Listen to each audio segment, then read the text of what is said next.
Hello, friends. Hello to all. Welcome. Very special stream. Yes, I've got my Rumble account set up. Yep, I had to create an account for Rumble so I could stream it tonight. We are set, though. And this is exciting. This is exciting. All right, guys. I must tell you this, okay? I must share with you a little story about why I am like I am. All right? Here's the truth.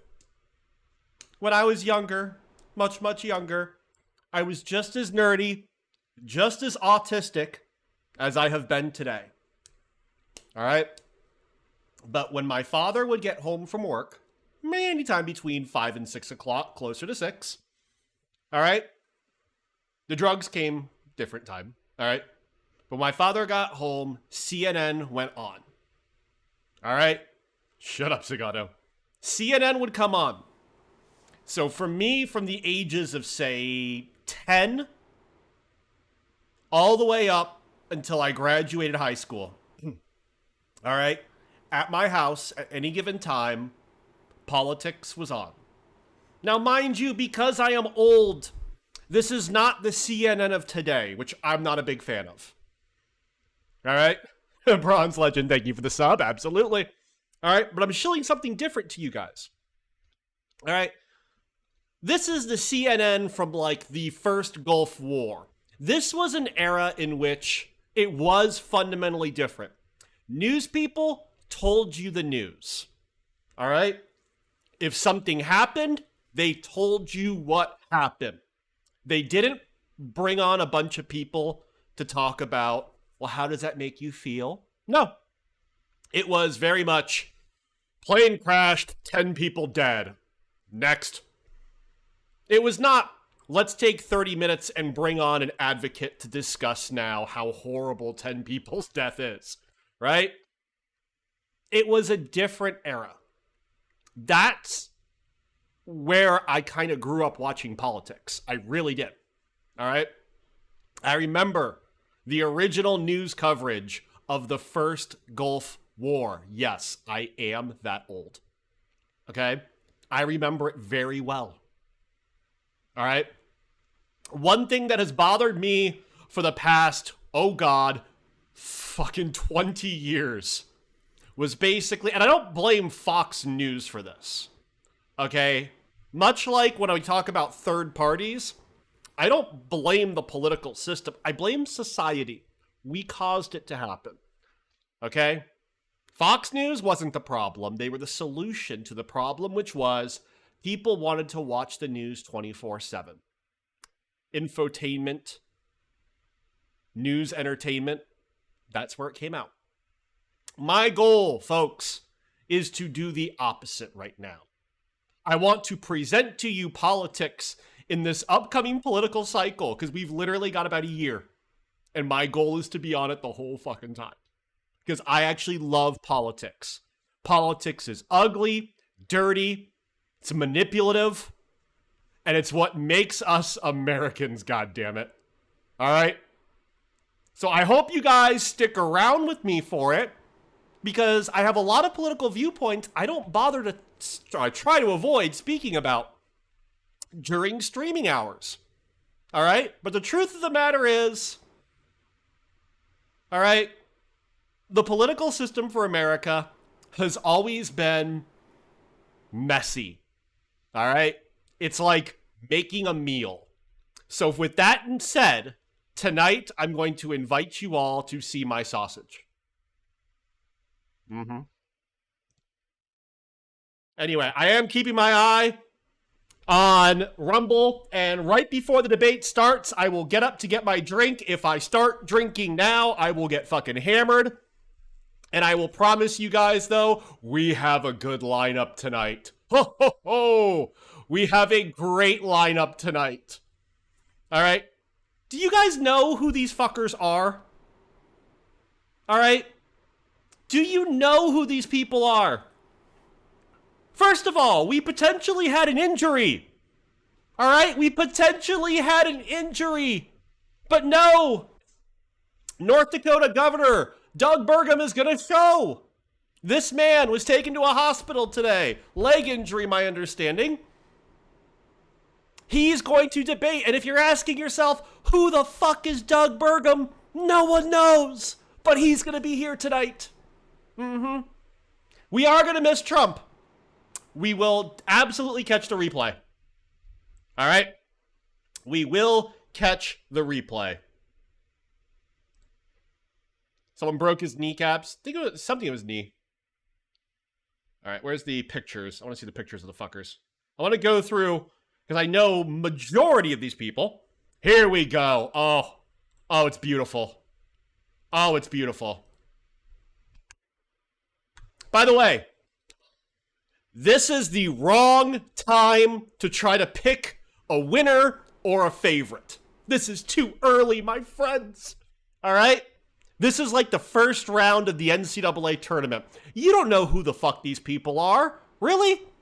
Purdue University? What fucking state is that again? You don't have to care. That's the good news. But here's who we got up. Burgum, number 8. The numbers, by the way, represent their relative polling position, with one notable absence.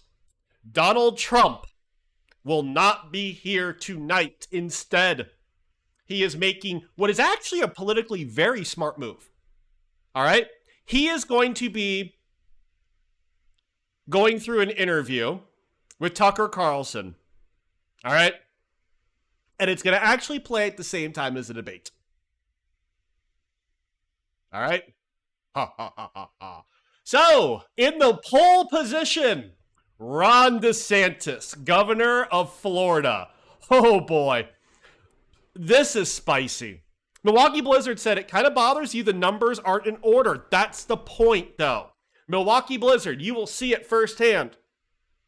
When they show the stage, all right, you want the center billing. So they put Ron DeSantis, who is number 1, right smack in the center. You'll notice Asa Hutchinson, governor of Arkansas, is number 7. And Ron Burgum from North fucking Dakota is number 8 because they're polling the least.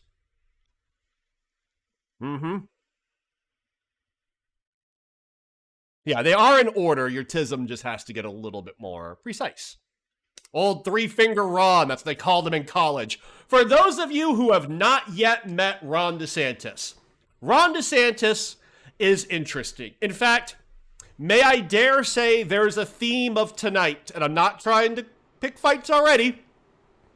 All right? The theme of tonight is going to be this. See which person you think believes what they're saying. The political knocks against Ron DeSantis is this guy desperately has wanted to be president now for basically about 6 years.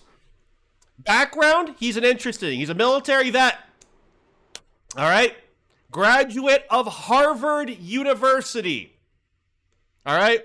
When he presents himself as the everyday man, know that the everyday man does not come from Harvard with his background. All right? Harvard, I think he may have went both, but I think Harvard Business School for grad. All right? Ron DeSantis, this is almost a political coming out party, at least a second coming out party. All right? And like most first coming outs, it didn't go well for him. All right?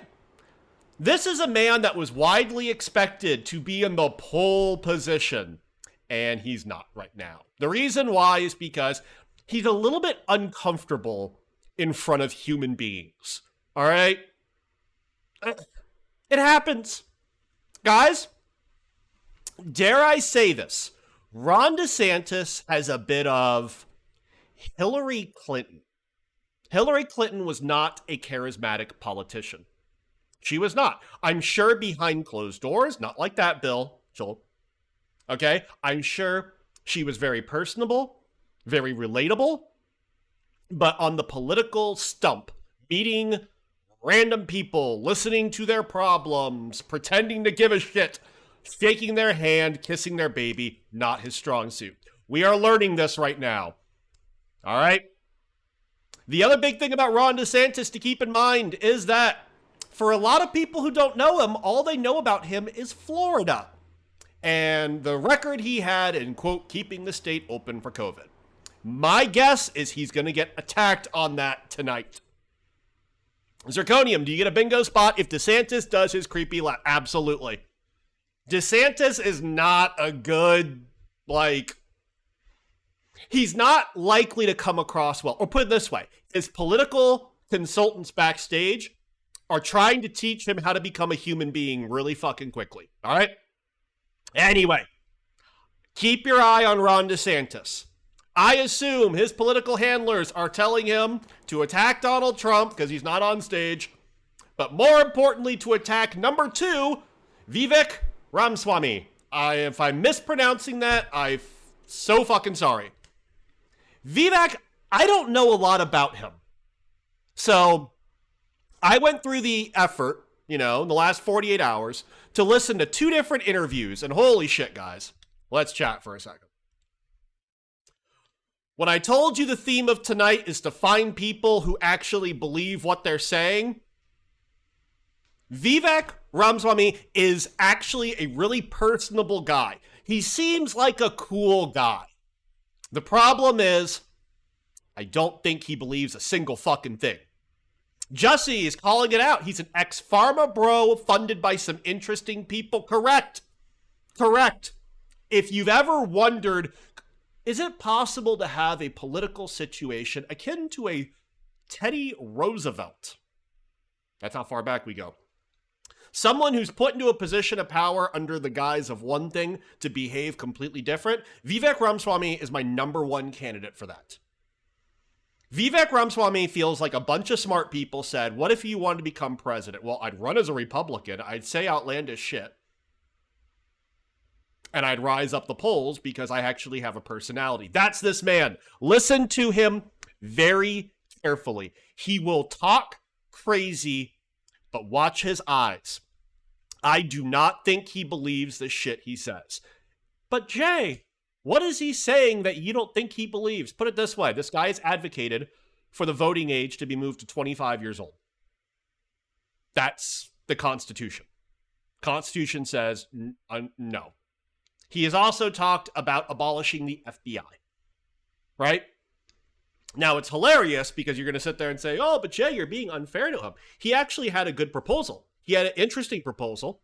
One of it was to take the different branches of the FBI that specifically go to certain jurisdictions and move them around. He wanted to put the role of the FBI, all those field agents who handle political corruption, and he wanted to put them under Secret Service. I don't even think he believes that.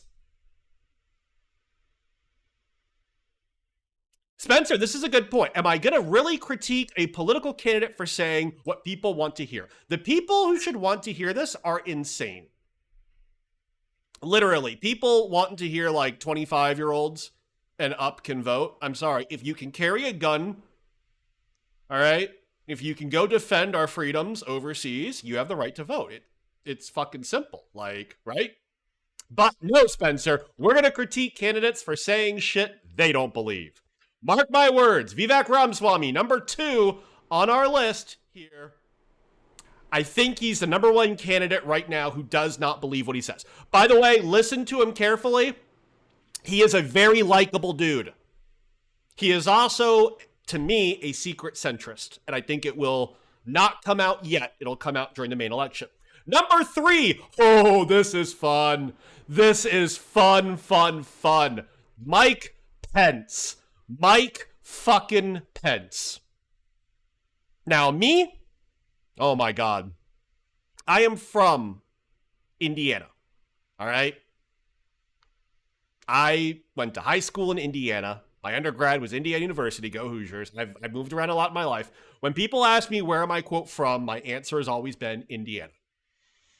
Mike Pence is a former governor of the state of Indiana, and despite the fact he may not look like he has a personality, this guy ran a talk show, the original Twitch host, for at least 4 years.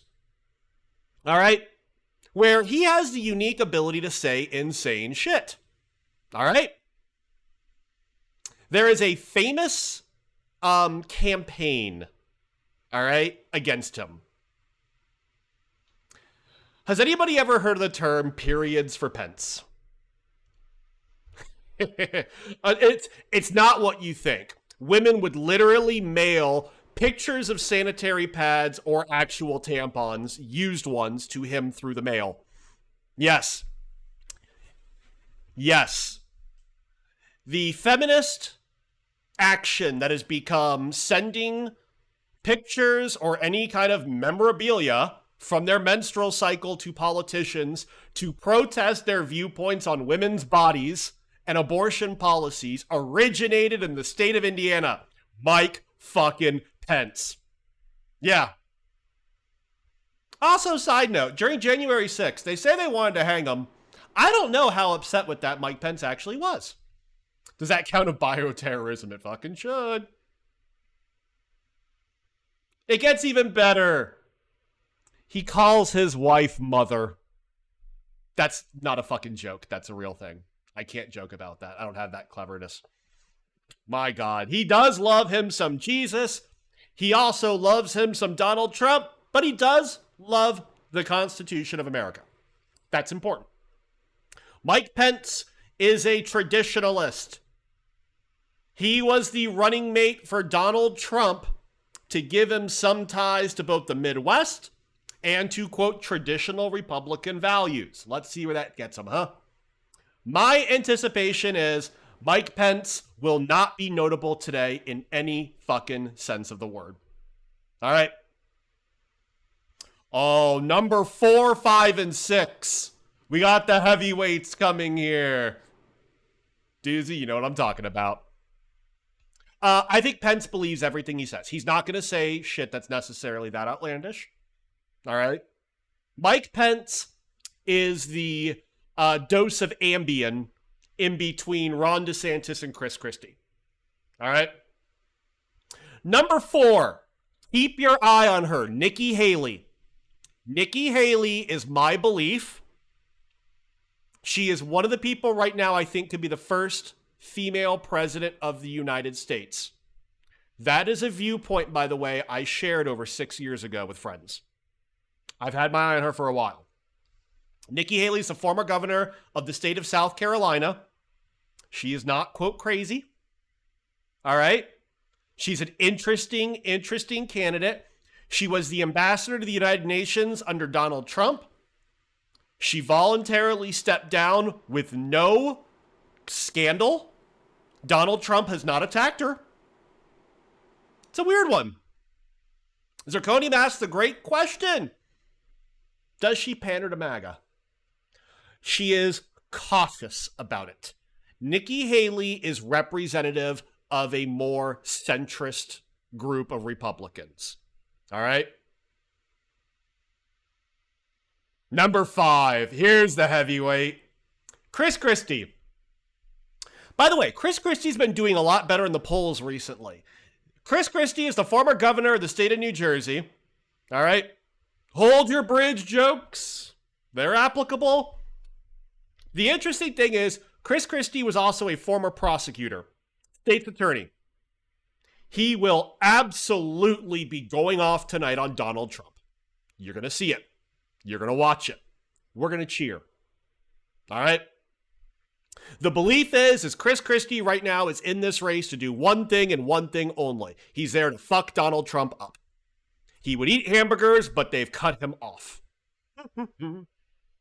Number 6. I keep an eye on this one too. Tim Scott, former football player. Senator, state of what? South Carolina, I believe? Tim Scott is also on the realm of more centrists. All right? Tim Scott is not, listen. Tim Scott, Nikki Haley, I'm okay with. All right? He does have interesting support. Spencer is correct. Now, the last 2 candidates I don't want to talk about until they fucking matter. Asa Hutchinson, former governor of the state of Arkansas, and Ron Burgum, coming off an injury just this morning to his legs playing basketball, the governor of North Dakota. Until they matter, I'm not going to learn too much about them, right?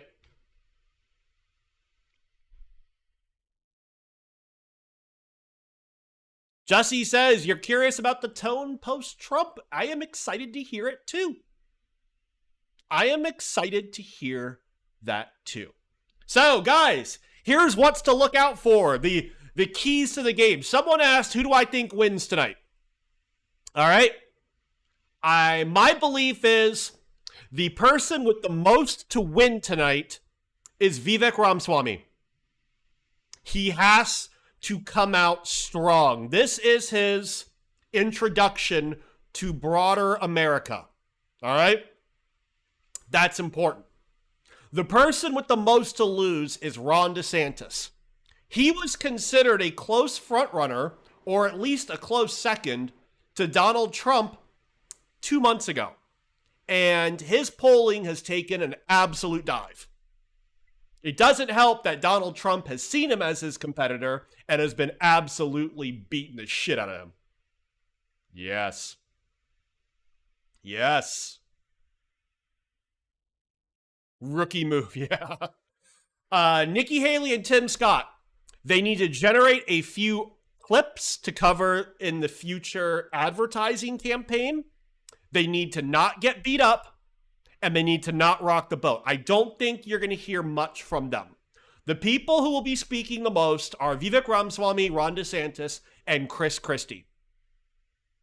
Chris Christie, he has the most to gain as well, though, because he needs to show that he is entertaining, bombastic enough to beat the shit out of Trump. He may also tee off on Ron DeSantis.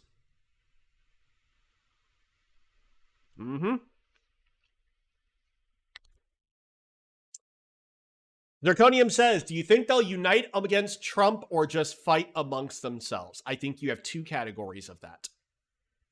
So, Chris Christie, the only way he matters is if he beats up on Trump. DeSantis, same thing. Right now, DeSantis is considered Trump light. Vivek Ramaswamy is going to defend him. Watch.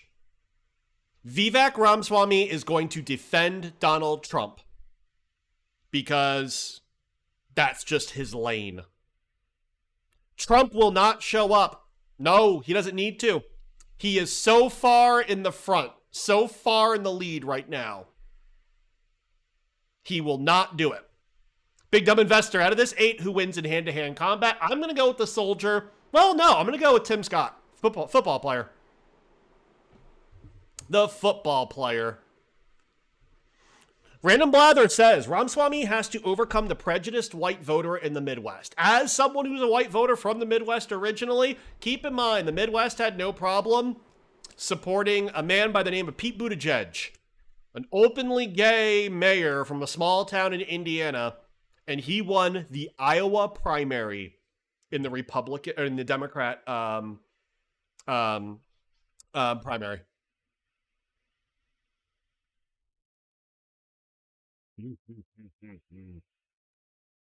So Rob Stroll, Vivek is Jewish friendly.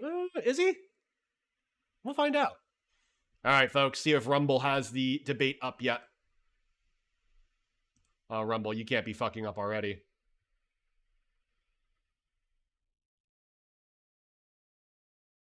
Come on, Rumble.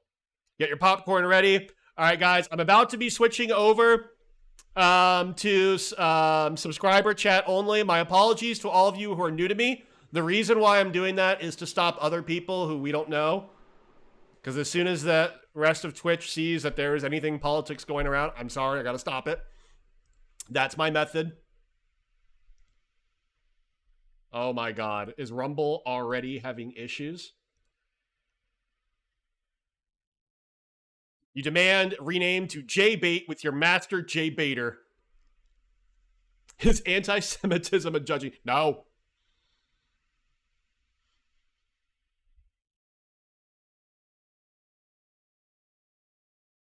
All right, Rumble, what the fuck?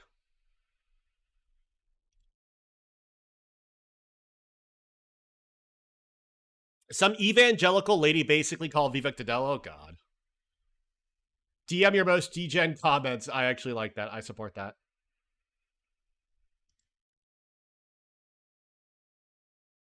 Is space lasers? No, I don't think so. First Amendment, not on Twitch. The First Amendment that matters is my right, not yours. My First Amendment is the most important one here. Everything good comes out of it.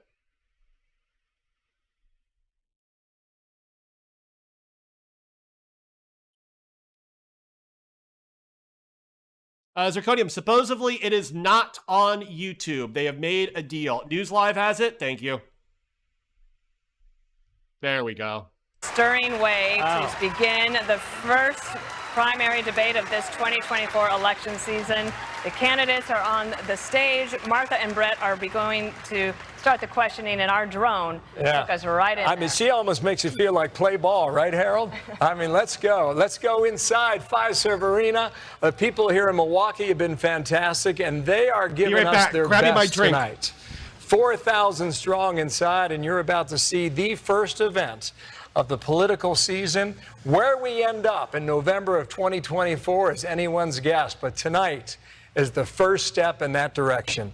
Enjoy it, America. We'll see you tomorrow morning. Brett and Martha take it from here. Good night.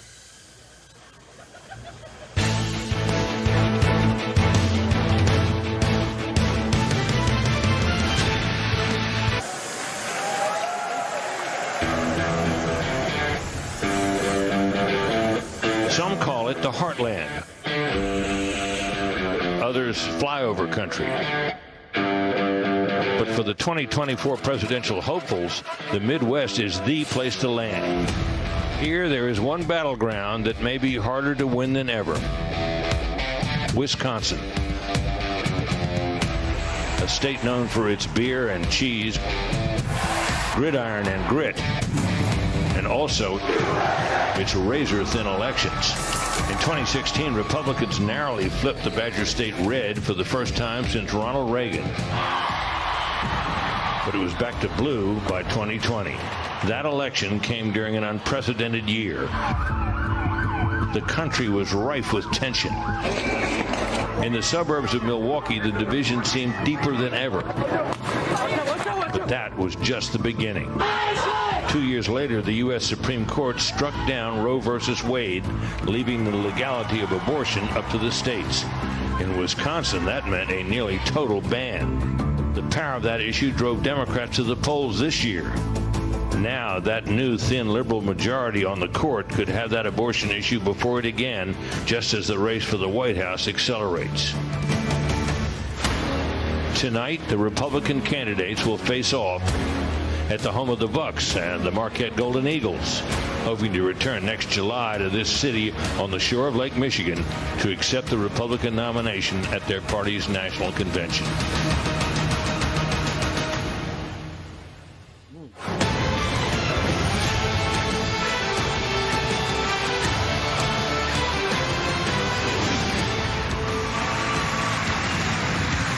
Tonight, the race for the White House takes flight. Welcome to the first debate of the 2024 presidential campaign, live at Fiserv Forum in Milwaukee. 8 Republican candidates have qualified and have chosen to be here on our debate stage tonight. They are here to lay out their vision for America, the battle as they battle for the GOP nomination. Good evening, everybody. I'm Martha McCallum. And I'm Brett Baer. This is the very same stage on which the Republican choice for president will accept the party's nomination next summer. The 8 contenders are positioned by the order they sit in the polls, with the highest polling candidates in the middle standing center stage. Florida Governor Ron DeSantis.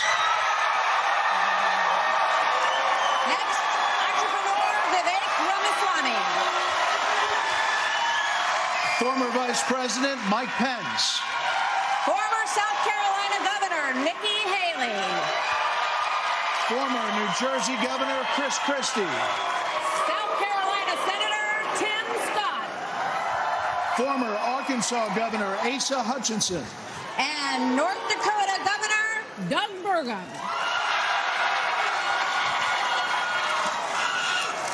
Some ground rules for tonight. We'll ask the questions, and then candidates get 1 minute to answer.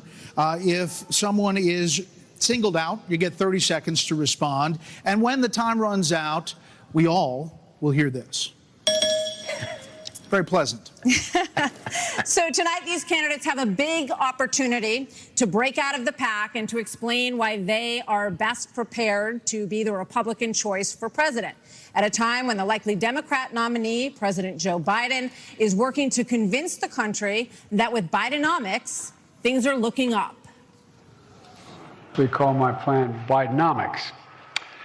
I'm not sure they meant it in a totally complimentary way at the time. But guess what? It's working. But is it? More than 65% of Americans say the country is headed in the wrong direction. And here's the reality for some voters we talked to here in Wisconsin this week.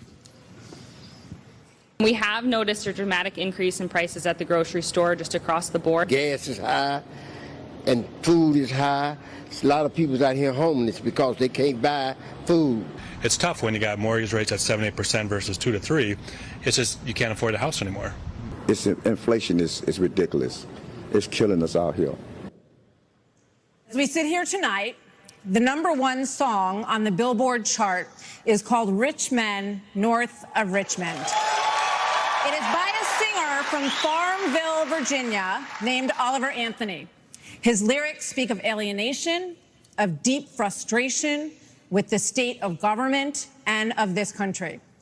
Washington, D.C. is about 100 miles north of Richmond. There's rich men north of Richmond, Lord knows they all just want to have total control. Want to know what you think, want to know what you do, and they don't think you know, but I know that you do, 'cause your dollar ain't shit, and it's taxed to no end, 'cause the rich men north of Richmond. So, Governor DeSantis, why is this song striking such a nerve in this country right now? What do you think it means? Our country is in decline. This decline is not inevitable. It's a choice. We need to send Joe Biden back to his basement and reverse American decline.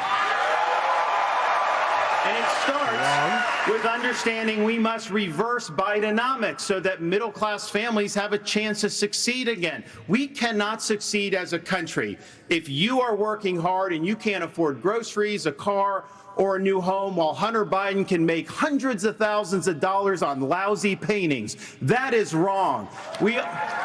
We also cannot succeed when the Congress spends trillions and trillions of dollars. Those rich men north of Richmond have put us in this situation. And finally, we need to lower your gas prices. We're going to open up all energy production. We will be energy dominant again in this country. I showed it could be done in the state of Florida. I pledge to you as your president, we will get the job done, and I will not let you down. Governor DeSantis, thank you. Governor Christie, do you agree with Governor DeSantis just said there? And why would you be better on the economy than him? Well, look, I do agree predominantly with what Governor DeSantis just laid out. I think that if you asked every one of us up here, that we would agree predominantly with what he just laid out. Here's the difference. The difference is that we're going to have to work and make sure that we sell these ideas. And be able to put ourselves in a position where we get a majority of the vote, not only by winning the Congress and the Senate in 24, but also by having someone who's had the experience of doing it. Now, I was elected as a conservative Republican in a blue state with 61% of the vote, with a Democratic legislature against me the entire time. And we still, through hard, strong decision-making, brought them around to our point of view. We cut taxes in New Jersey. We cut debt in New Jersey. We made sure that each and every time we were confronted with bad Democratic ideas, we stood and stopped them. And when there were good ideas, we brought people together to make progress going forward. Truth and accountability are the things we need to do to fight waste. And I'd say the last thing is this, Brett. We cannot sit by any longer and allow the kind of spending that's going on in Washington, because every dollar they spend is a dollar that these people are not allowed to spend on their children and their grandchildren. It's robbing our country, and it's wrong. Well, Governor, let me just follow up very quickly. New Jersey, when you were governor, had the second lowest credit rating in the nation after Illinois, and it was downgraded 11 times. Yep. Yeah, and that's what happens when you inherit a blue state that has done that. But when you look at what we did on debt, Brett, in that state, we cut debt in that state, debt that had been left to us by 3 Democratic gubernatorial predecessors of mine who ran up that debt tremendously. And what you also saw us do was to cut the unemployment rate in half. It was over 10% when I became governor in 2010. What we also did was cut pension payments to public employees to make sure that taxpayers were not being soaked by a public employee union system that was killing the taxpayer. Thank you, Governor. Tim Scott, Senator Scott, excuse me. The song also goes after welfare programs. As a senator, now President Biden argued for freezing federal spending, this was back in the 80s, and dealing with sacred cows. He does not talk about that anymore. You have been a senator, though, for 10 years. So what have you done to rein in the increasing size of government? Well, thank you for the question. Over the last several years, I've had an opportunity to vote against spending package after spending package after spending package. What we also need to understand is that Joe Biden's Bidenomics has led to the loss of $10,000 of spending power for the average family. When you see 16% inflation, your gas is up 40%, your food is up 20%, your electricity is up 20%. We can stop that by turning the spigot off in Washington, sending the money back to the states, and allowing the decisions to be made at their own houses. I helped write the Tax Cuts and Jobs Act in 2017. We cut taxes for a single mom like the one that raised me by 70%, for dual households by 60%, returning to the average family $4,000. If you don't send it to Washington, we can't spend it. That's good news for the American people. Okay, but just to follow up, you did, during the Trump administration, you approved $4.4 trillion, $4.1 trillion, $1.7 trillion over the course of that administration. That's a lot of money. There's no doubt that during the Trump administration, when we were dealing with the COVID virus, we spent more money. But here's what happened at the end of our time in the majority. We had low unemployment, record low unemployments, 3.5% for the majority of the population, 70-year low for women. African Americans, Hispanics, and Asians had an all-time low, but our inflation was at 2%. Under Joe Biden, we've seen the exact opposite. We've seen inflation explode, which led to 12 Federal Reserve increases that's devastating home buyers today. Mr. Ramaswamy, you're listening to these answers. If I may, hold on one second. Our administration, so I don't know if I get a chance to respond. He didn't mention you specifically, but we'll be with you in a second, Mr. Vice President. Mr. Ramaswamy, listening to all of this, why should voters choose you over more experienced politicians on this stage? You're basically, a blank slate for people. You're 38 years old. You've said that you only voted in 2 presidential elections before this moment, this political race. So first, let me just address a question that is on everybody's mind at home tonight. Who the heck is this skinny guy with a funny last name, and what the heck is he doing in the middle of this debate stage? I'll tell you, I'm not a politician, Brett. You're right about that. I'm an entrepreneur. My parents came to this country with no money 40 years ago. I have gone on to found multi-billion-dollar companies. I did it while marrying my wife, Apoorva, raising our 2 sons, following our faith in God. That is the American dream. And I am genuinely worried that that American dream will not exist for our 2 sons and their generation unless we do something about it. And I do think Brett is going to take an outsider, because for a long time we have professional politicians in the Republican Party who have been running from something. Now is our moment to start running to something, to our vision of what it means to be an American today. If you have a broken car, you don't turn over the keys to the people who broke it again. You hand it over to a new generation to actually fix the problem. That's why I'm in this race, and we're just getting warmed up. All right, to you, Governor Haley. So why are you better positioned to turn around this economy that we've heard all of these voters talking about tonight, then Mr. Ramaswamy, who is a successful entrepreneur nationally right now, he's beating you in the polls. Well, I don't care about polls. What I care about, the fact is that no one is telling the American people the truth. The truth is that Biden didn't do this to us. Our Republicans did this to us, too. When they passed that $2.2 trillion COVID stimulus bill, they left us with 90 million people on Medicaid, 42 million people on food stamps. No one has told you how to fix it. I'll tell you how to fix it. They need to stop the spending. They need to stop the borrowing. They need to eliminate the earmarks that the Republicans brought back in. And they need to make sure they understand these are taxpayer dollars. It's not their dollars. And while they're all saying this, you have Ron DeSantis, you've got Tim Scott, you've got Mike Pence. They all voted to raise the debt. And Donald Trump added $8 trillion to our debt. And our kids are never going to forgive us for this. And so at the end of the day, you look at the 2024 budget, Republicans asked for $7.4 billion in earmarks. Democrats asked for $2.8 billion. So you tell me who are the big spenders. I think it's time for an accountant in the White House. Vice President Pence, you were mentioned there. 54% of voters say the cost of groceries is a, quote, major problem for them. Right. You blamed the Biden administration spending for that increase. But as vice president, your administration spent more than any prior, $7.8 trillion added to the national debt, $3.5 trillion of that before COVID. So does that mean that you're part of the spending problem? Well, first off, thanks for the question. Thanks for letting me respond to a reference to our administration's record. I'm incredibly proud of the record of the Trump-Pence administration. I mean, in 4 short years, we rebuilt our military. We revived our economy. We unleashed American energy. And we appointed 3 conservatives to the Supreme Court that gave the American people a new beginning for the right to life. Now, Martha, you asked earlier who's the best prepared for this job. And I must say, with all due respect to all of my friends on the stage, and even to one that's probably looking on, I think unquestionably I am the best prepared, the most tested, the most qualified and proven conservative in this race. I was a leader in the Congress of the United States. I led Indiana where we balanced budgets and had a AAA bond rating when I was governor. And as Vice President of the United States, we spent funding to backfill on the military cuts of the Obama administration, and then we were there in the worst pandemic in 100 years. All that being said, I was the first person in this race to say that we've got to deal with the long-term national debt issues.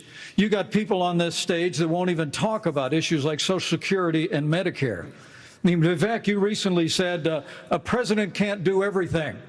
Well, I got news for you, Vivek. I've been in the hallway. I've been in the West Wing. A president of the United States has to confront every crisis facing America. I will put our nation back on the path to growth and prosperity and restore fiscal responsibility, just as I did in Congress and as governor, Mr. Vice President, and when I was vice president. But, yeah, I mean, we hold on. There we go. Earlier, I'm going to get Vivek first. We'll get to both of you. Yeah, this isn't that complicated, guys. Unlock American energy. Drill, frack, burn coal, embrace nuclear. Put people back to work by no longer paying them more to stay at home. Reform the U.S. Fed, stabilize the U.S. dollar, and go to war. The only war that I will declare as U.S. president will be the war on the federal administrative state that is the source of those toxic regulations acting like a wet blanket on the economy. So I'm not sure I exactly understood Mike Pence's comment, but I'll let you all parse that out. For me, it's pretty simple. That's something a U.S. president can do with focus, and I'll deliver on it. Well, let me explain it to you. Let me explain it to you, Vivek, if I can. I'll go slower this time. I sometimes struggle with the reading comprehension. Look, I was a House conservative leader before it was cool. I actually pushed the Deficit Reduction Act. That was the last time we actually reduced the national debt in the United States, when I was the leader of House conservatives. I balanced budgets and cut taxes when I was governor. You were not the leader. Fuck off. Joe Biden has weakened this country at home and abroad. Now is not the time for on-the-job training. We don't need to bring in a rookie. We don't need to bring in people without experience. We need to bring this gentleman. Hold on. It's 30 seconds when you have a rebuttal, okay? And you are up, Governor DeSantis. So here's the thing. Why are we in this mess? Part of it, and a major reason, is because how this federal government handled COVID-19 by locking down this economy. It was a mistake. It should have never happened. And in Florida, we led the country out of lockdown. We kept our state free and open. And I can tell you this, as your president, I will never let the deep state bureaucrats lock you down. You don't take somebody like Fauci and coddle him. You bring Fauci in, you sit him down, and you say, Anthony, you are fired.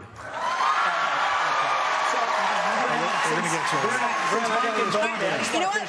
We're going to bring in. I just want to finish responding to Mike. I just want to respond to Mike for 1 second because he invoked me back. Listen, now that everybody's gotten their memorized, pre-prepared slogans out of the way, we can actually have a real discussion now. The reality and the fact of the matter is... Was that one of yours? Not really, Mike, actually. We're just going to have some fun tonight. And the reality is, you have a bunch of people, professional politicians, super PAC puppets, following slogans handed over to them by their 400-page super PACs last week. The real choice we face in this primary is this. Do you want a super PAC puppet, or do you want a patriot who speaks the truth? Do you want incremental reform, which is what you're hearing about, or do you want revolution? Okay. And I stand on the side of the American Revolution. We're going to take control back here. We need everyone to have a moment on the economy. Yeah. I think that's fair. Can I address the COVID there are two issue people that who the have governor not. brought up? We're going to get back to that. We are. There are two people who we have not heard from yet. So let's hear from Governor Burgum and then from Governor Hutchinson on the economy, sir. Well, great. Thank you, Martha. And of course, I'm from a town of 300 people. It's a big deal to make it on this stage with all these folks.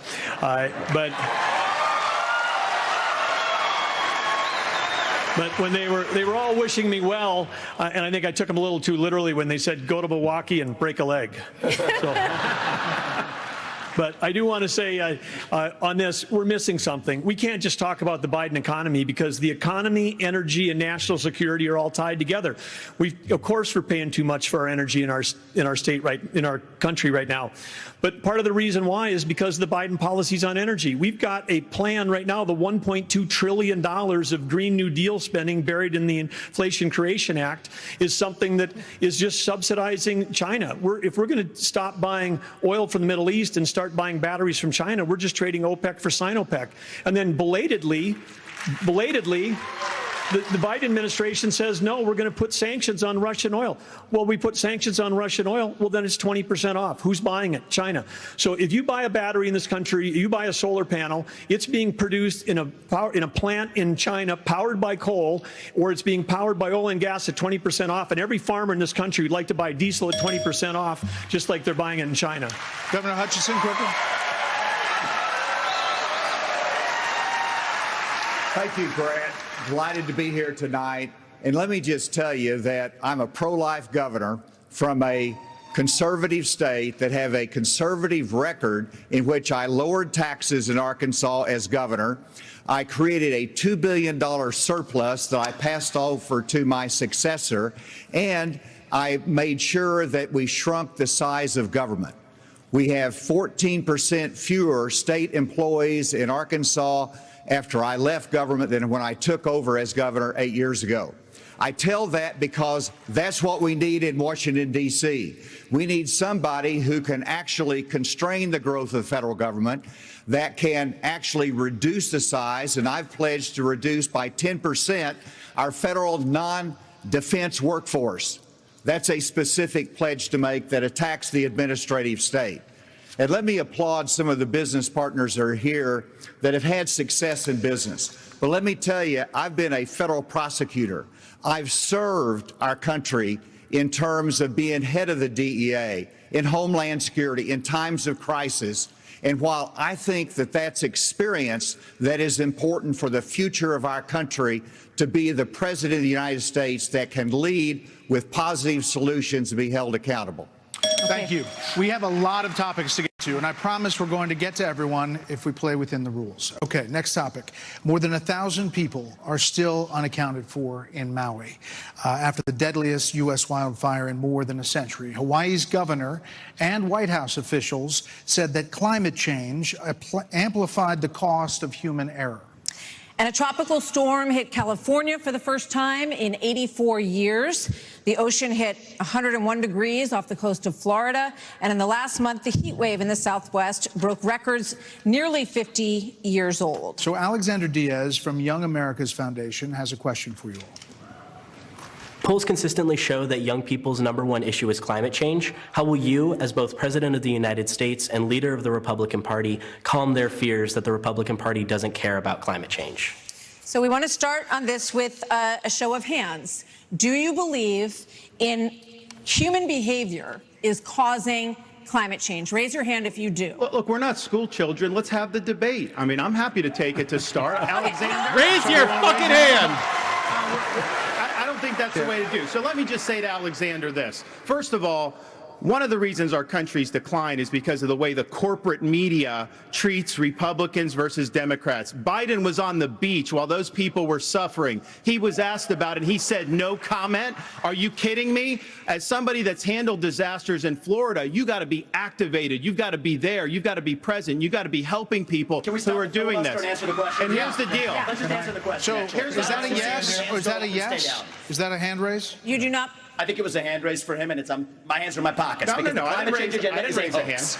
Let us be honest as Republicans. I'm the only person on the stage who isn't bought and paid for, so I can say this. The climate change agenda is a hoax. The climate change agenda is a hoax, and we have to declare independence for it. And the reality is, the anti-carbon agenda is the wet blanket on our economy. And so the reality is, more people are dying of bad climate change policies than they are of actual climate change. Governor Haley, are you bought and paid for? Down by 98% hold in the last century. Listen. I've had it, hold on. I've had enough. I've had enough already tonight of a guy who sounds like ChatGPT standing up here. And the last person in one of these debates, Brett, who stood in the middle of the stage and said, "What's a skinny guy with an odd last name doing up here?" was Barack Obama, and I'm afraid we're dealing with the same type of amateur standing on stage tonight. Come over and give me a hug. Give me a hug just like you did to Obama. The same type of amateur. And you'll help elect me just like you did to Obama, too. Give me that the same type of amateur. Hold on. Governor Haley, would you like to respond? Are you bought and paid for? What I would like to say is the fact that I think this is exactly why Margaret Thatcher said, if you want something said, ask a man. If you want something done, ask a woman.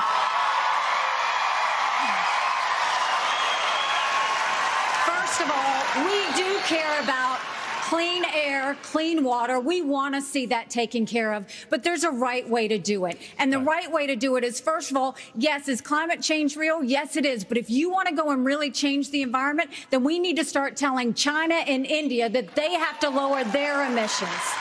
That's where our problem is. And these green subsidies that Biden has put in, all he's done is help China, because he doesn't understand all these electric vehicles that he's done, what that does. Half of the batteries for electric vehicles are made in China. And so that's not helping the environment. You're putting money in China's pocket, and Biden did that. So first of all, I think we need to acknowledge the truth, which is these subsidies are not working. We also need to take on the international world and say, okay, India and China, you've got to stop polluting, and that's when we'll start to deal with Senator Scott, are you bought and paid for? Absolutely. Are you bought and paid for? I'm sorry?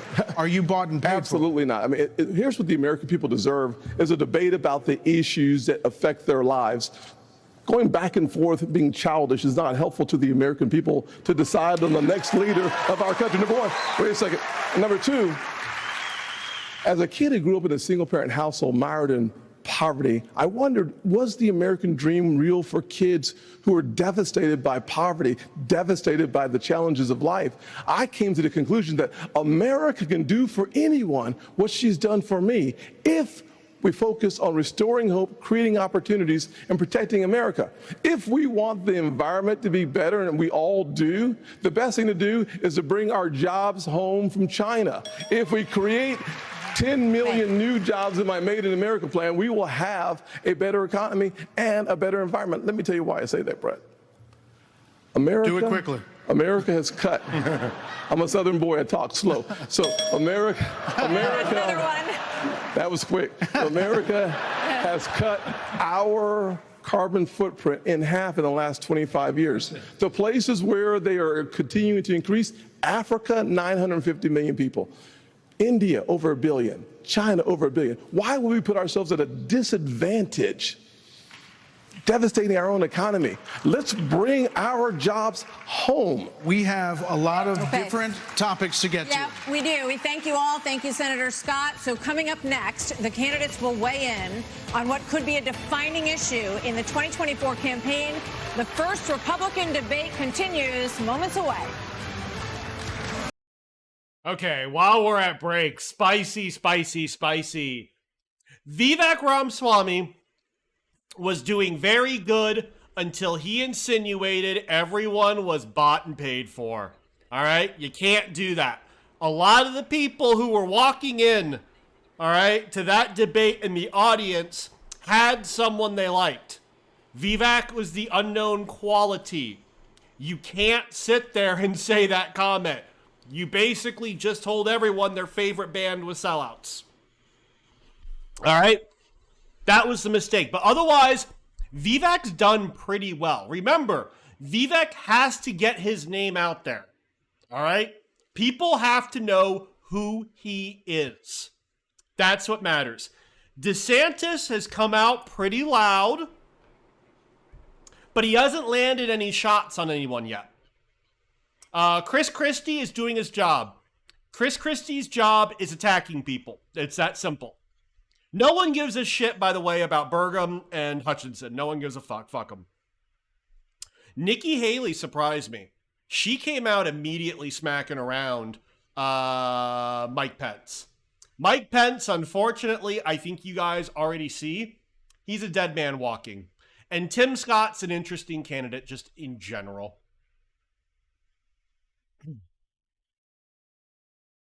Yeah, I hope you guys enjoy this. This is the wildest NVIDIA earnings call you have witnessed. Tim isn't looking great live. I agree with you right now. I mean, keep in mind, okay? For someone like Nikki Haley, Tim Scott, all they have to do is survive, all right? They don't have to impress right now. They have deep pockets, so to speak, all right? You don't think Tim is a good debater, honestly? The list of politicians people have said that about, though, before, has included George W. Bush and Joe Biden. So you're right. But yeah, Jussie says their job is to not get voted off the island. That is correct. That is correct. By the way, yeah, if you're a conservative, let's be honest. Climate change is real. Humans cause climate change. That doesn't mean you throw away the economy. There's ways you can work around this. Texas has one of the highest rates of renewable energy usage in the United States. All right? There's ways to do this to answer this question. All right, I keep my eye on it because it looks like they're all coming back on stage. Hey, Sick Chief, everyone, hydrate. I'm going to have to get a new drink soon.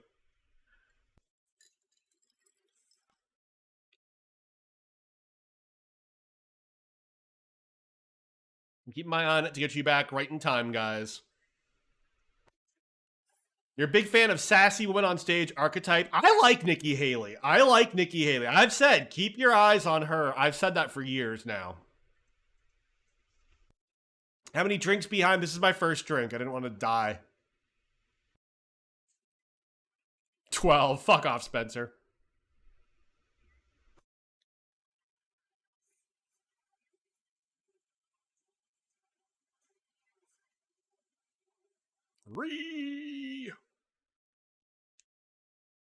Spence is trying to kill you. Not the first. .org. Right. Big stars. I want to see what changed them. Big comedy. Grab a glass and join us. Big justice. Down on the ground! Down on the ground! Criminals. You're being watched. And big events. This night's for you. Welcome to Fox Nation.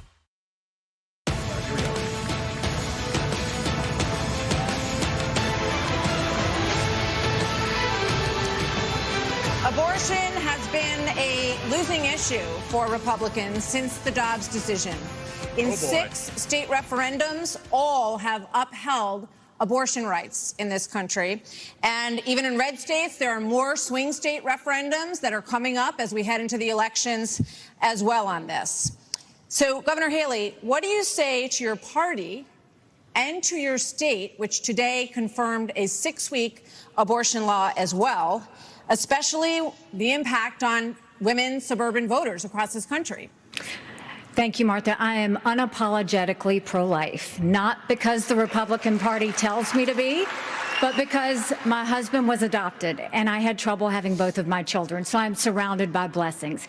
Having said that, we need to stop demonizing this issue. This is talking about the fact that unelected justices didn't need to decide something this personal, because it's personal for every woman and man. Now it's been put in the hands of the people. That's great. When it comes to a federal ban, let's be honest with the American people and say it will take 60 Senate votes. It will take a majority of the House. So in order to do that, let's find consensus. Can't we all agree that we should ban late-term abortions? Can't we all agree that we should encourage adoptions? Can't we all agree that doctors and nurses who don't believe in abortion shouldn't have to perform them? Can't we all agree that contraception should be available? And can't we all agree that we are not going to put a woman in jail or give her the death penalty if she gets an abortion? Let's treat this like a respectful issue that it is and humanize the situation and stop demonizing the situation. Brett, Governor, hold on. You're not mentioned, Vice President Pence. Governor DeSantis, you signed a 6-week abortion ban in Florida. One of your biggest financial backers said that you need to, quote, shift to get moderates or you will lose. What do you say to him and others who say politically that is a tough thing to sell nationally? Well, I would say we sold the biggest election landslide victory in the history of the Republican Party in the state of Florida in 2022. That's what I did. We can win. But second of all, look, you got to do what you think is right. I believe in a culture of life. I was proud to sign the heartbeat bill. I remember one of the most impactful moments of my life was when I heard the heartbeat of my oldest daughter in my wife's womb and then saw the sonograms of all 3 of my kids. What the Democrats are trying to do on this issue is wrong, to allow abortion all the way up to the moment of birth. I know a lady in Florida named Penny. She survived multiple abortion attempts. She was left discarded in a pan. Fortunately, her grandmother saved her and brought her to a different hospital. We're better than what the Democrats are selling. We are not going to allow abortion all the way up till birth, and we will hold them accountable for their extremism. But just to be clear, Governor, would you sign a 6-week ban federally? I'm going to stand on the side of life. Look, I understand Wisconsin is going to do it different than Texas. I understand Iowa and New Hampshire are going to do different. But I will support the cause of life as governor and as president. Vice President Pence, you're shaking your head. We must have a Hold on, Senator. Vice President Pence, you're shaking your head. Well, look, I'm not new to this cause. After I gave my life to Jesus Christ as my Lord and Savior, I opened up the book and I read, "Before I formed you in the womb, I knew you. And see, I set before you life and death, blessings and curses. Now choose life." And I knew from that moment on the cause of life had to be my cause. And I've been a champion for life in the Congress, a champion for life as governor and as vice president. And to be honest with you, Nikki, you're my friend, but consensus is the opposite of leadership. When the Supreme Court returned this question to the American people, they didn't just send it to the states only. It's not a states only issue, it's a moral issue.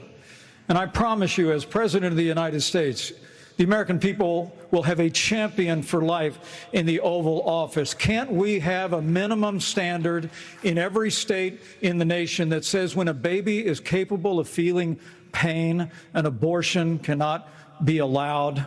A 15-week ban is an idea whose time has come. It's supported by 70% of the American people, but it's going to take unapologetic leadership that stands on principle and expresses compassion for women in crisis pregnancies. I'll do that as President of the United States. He called my name, so I want to respond to that. 30 seconds. Go, Haley. So first of all, I will say it is in the hands of the people, and that's where it should be. But when you're talking about a federal ban, be honest with the American people. I am we being haven't honest. had 45 pro-life senators in over 100 years. So no Republican president can ban abortions any more than a Democrat president could ban all those state laws. Don't make women feel like they have to decide on this issue when you know we don't have 60 Senate votes in the House. 70% of the American people support legislation to ban abortion after a baby is capable of experiencing pain. It's just going to take leadership. Hold on. 70% of the Senate does not. You have to be honest with the American people. We have to have a 15-week limit. Let's get Governor Bergman for one minute here. But the Supreme Court did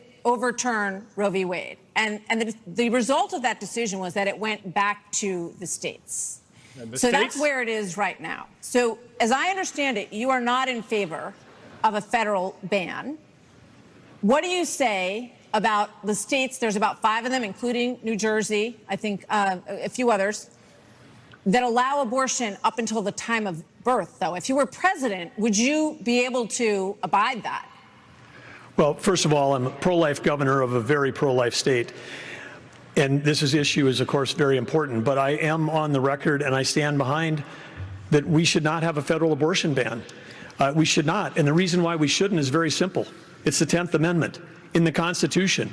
In the Constitution, which the states created the federal government, not the other way around, it says that there were certain duties allowed to the federal government delegated to them by the states. The rest are left to the states, comma, or importantly, or to the people.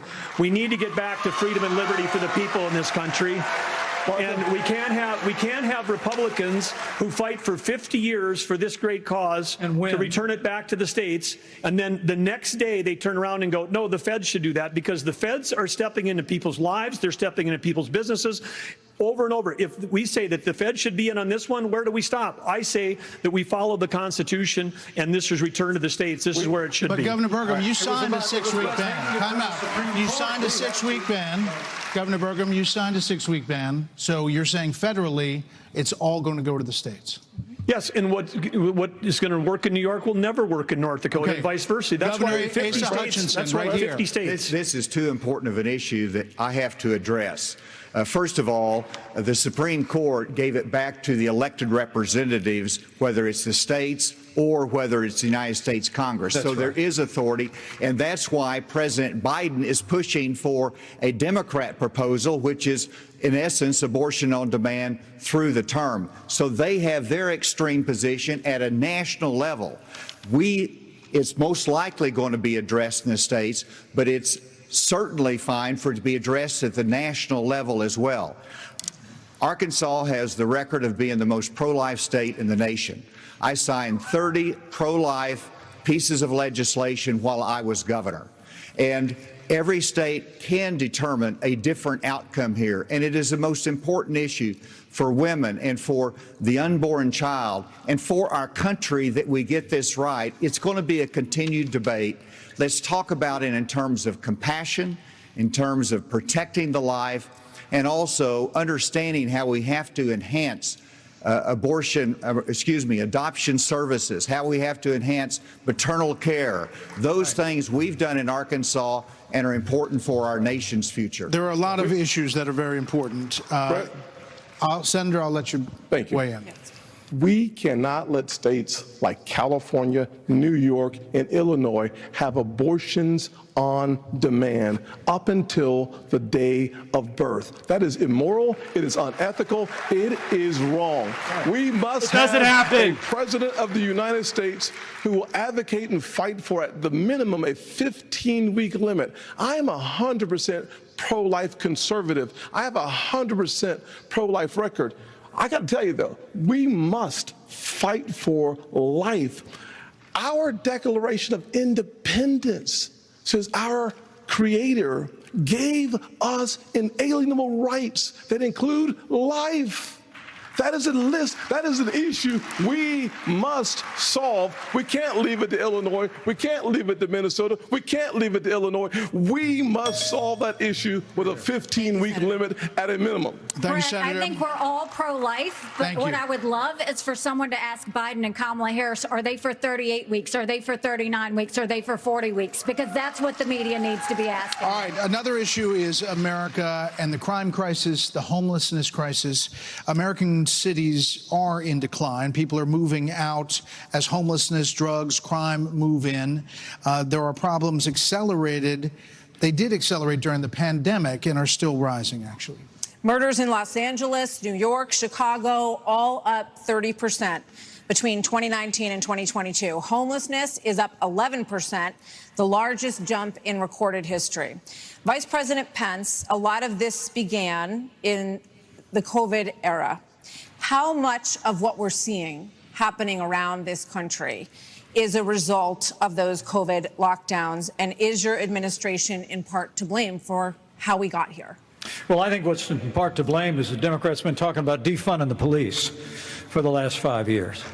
And we ought to be funding law enforcement, particularly in our major cities, at unprecedented levels. I mean, it's extraordinary to think about the violence that's claiming innocent lives literally every week in every major city in this country.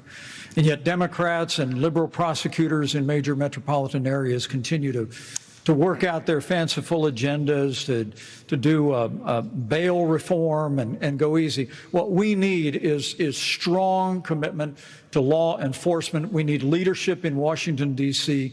that'll marshal the resources of the states, marshal the resources of the American people.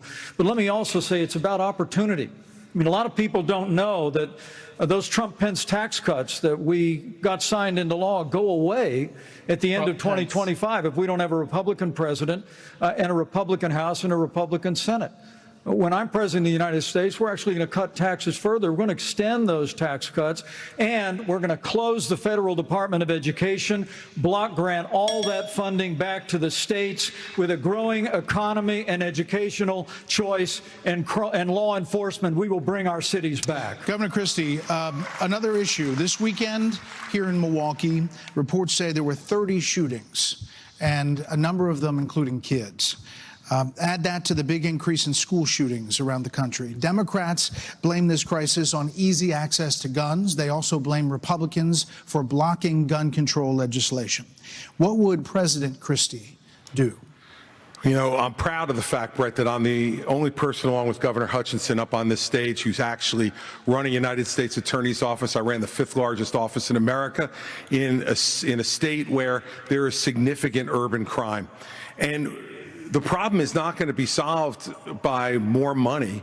The problem is that these prosecutors in these localities in the states are refusing to do their job and to arrest violent criminals. So what a President Christie would do is appoint an attorney general who would instruct each of the 93 U.S. attorneys that they are to take over the prosecution of violent crime in every one of those cities that are failing to do so. We have plenty of room in the federal prisons to lock up these violent criminals and clean up what's going on all across this country in these individual cities. Secondly, what we need to make sure that each and every one of these criminals understand is that the laws apply to everybody. And when Hunter Biden fills out a fake application, a false application for a gun permit, and then is facing a 10-year mandatory minimum, which was mandated by legislation sponsored by his father, and then you have a Justice Department that walks away from those charges, we're telling people that the law doesn't apply to everybody. In a Christie administration, he would go to jail for 10 years. What about a President Ramaswamy? What does a President Ramaswamy do about guns? So the reality is we have a crime wave in this country and we know how to fix it. The question is, do we actually have the spine to do it? More cops in the streets who are on the streets able to do their jobs without looking over their shoulder for getting sued. And we also have a mental health epidemic in this country. Just over the same period that we have closed mental health institutions, we have seen a spike in violent crime. Do we have the spine to bring them back? I think we should. As president, I will. But it's not just drugging up people in those psychiatric institutions with Zoloft and Seroquel. It's a deeper issue. I think faith-based approaches can play a role here, too. We're in the middle of a national identity crisis. And I say this as a member of my generation. The problem in our country right now, the reason we have that mental health epidemic, is that people are so hungry for purpose and meaning at a time when family, faith, patriotism, hard work have all disappeared. What we really need is a tonal reset from the top, saying that this is what it means to be an American. Yes, we will stand for the rule of law. Yes, we will close the southern border where criminals are coming in every day. And yes, we will back law enforcement because we remember who we really are. And that's also how we address that mental health epidemic in the next generation that is directly leading to violent crime across this country. Governor DeSantis, really quickly. Governor DeSantis. We don't have an identity crisis with that. We're not looking for a new national identity. The American people are the most faith-filled, freedom-loving, idealistic, hardworking people the world has ever known. We just need government as good as our people. Well, Mike, I think the difference is you might have, some others like you may have on the stage, it's Morning in America speech. It is not Morning in America. We live in a dark moment, and we have to confront the fact that we're in an internal, sort of cold cultural civil war. And we have to recognize the American people with the failed government in Washington, D.C. We just need government as good as our people again. So, let me just finish addressing that slogan, because I don't know what that slogan means. We need to shut down the administrative state. That's actually how we translate it. Crime has been on the rise in Florida, Governor DeSantis. How do you stop crime? Well, actually, crime's at a 50-year low in Florida. We're happy with that. Well, the statewide, it's a 50-year low. And so here's the thing. These hollowed out cities, this is a symptom of America's decline. And one of the biggest reasons is because you have George Soros funding these radical left-wing district attorneys. They get into office and they say they're not going to prosecute crimes they disagree with. The inmates start running the asylum. There's one guy in this entire country that's ever done anything about that. Me. When we had two of these district attorneys in Florida elected with Soros funding who said they wouldn't do their job, I removed them from their posts. They are gone. And as president, we are going to go after all of these people because they are hurting the quality of life and they are victimizing innocent people in every corner of this country, and it will stop when I get into office. Okay, one more here before the break, Governor Bergen. Well, Brett and Martha, I just thought it was interesting. You asked your question about the problems we're having in big cities. Nobody ever asked the question of what about the crime wave in small towns? Because in a small town, neighbors help neighbors. People understand each other. If a farmer gets sick, everybody comes together and helps him get the crop off. There's accountability. There's transparency. One thing that I think this country could use is somebody in the White House that understands small town values, because that's our road back to get this country on track again. Governor Hutchinson. As former head of the DEA, I understand the drug crisis in America. And right now, whenever you look at the challenges in our inner city, there's three simple words that would be helpful. One, enforce the law when it comes to crime. Secondly, let's deal with the challenge of fentanyl. And it's both about stopping the fentanyl coming from Mexico, but it's also about education of our young people, making sure that we have the tools that are needed for addiction counseling. That's what we expanded in Arkansas as well. Whenever you look at the underlying challenge of America, though, no one likes to see an America with smash and grab in our inner cities. As President of the United States, that will stop. It starts at the top with the respect for our justice system that a former president who's under indictment has undermined by attacking judges, by attacking prosecutors, by attacking the system and saying he's aggrieved. And so we have to have respect for our justice system and the rule of law, and it starts at the top with the President of the United States. Brett, thank you. Hold on. Take a break. So, speaking of that, right now you are looking live at Fulton County Jail, where former President Donald Trump will be processed tomorrow. So next, the candidates will have an opportunity to talk about the coming trials of Donald Trump. I'm grabbing a drink. All right, folks, I will be right back. You have to watch their fucking ass to hear this.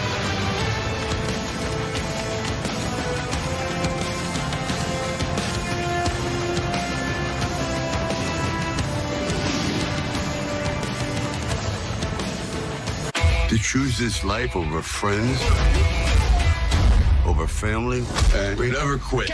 Terrorists have taken nuclear bombs. Let's prevent World War III. I got you. That's what I'm talking about. Let's fly, baby! Time to get loud. You're welcome. Don't mention it. They say romance is dead. Expendables, definitely. Rated R, September 22nd. Let's look on the bright side. South Dakota stayed open for business during the pandemic. Now we've got more jobs than people. So I'm filling in until you get here. South Dakota is the freest state in America and the best state to live, work, and raise a family. We accept most out-of-state professional licenses, and we have over 20,000 open jobs, including for electricians. South Dakota, freedom works here. Oh, no, I'm a lousy electrician.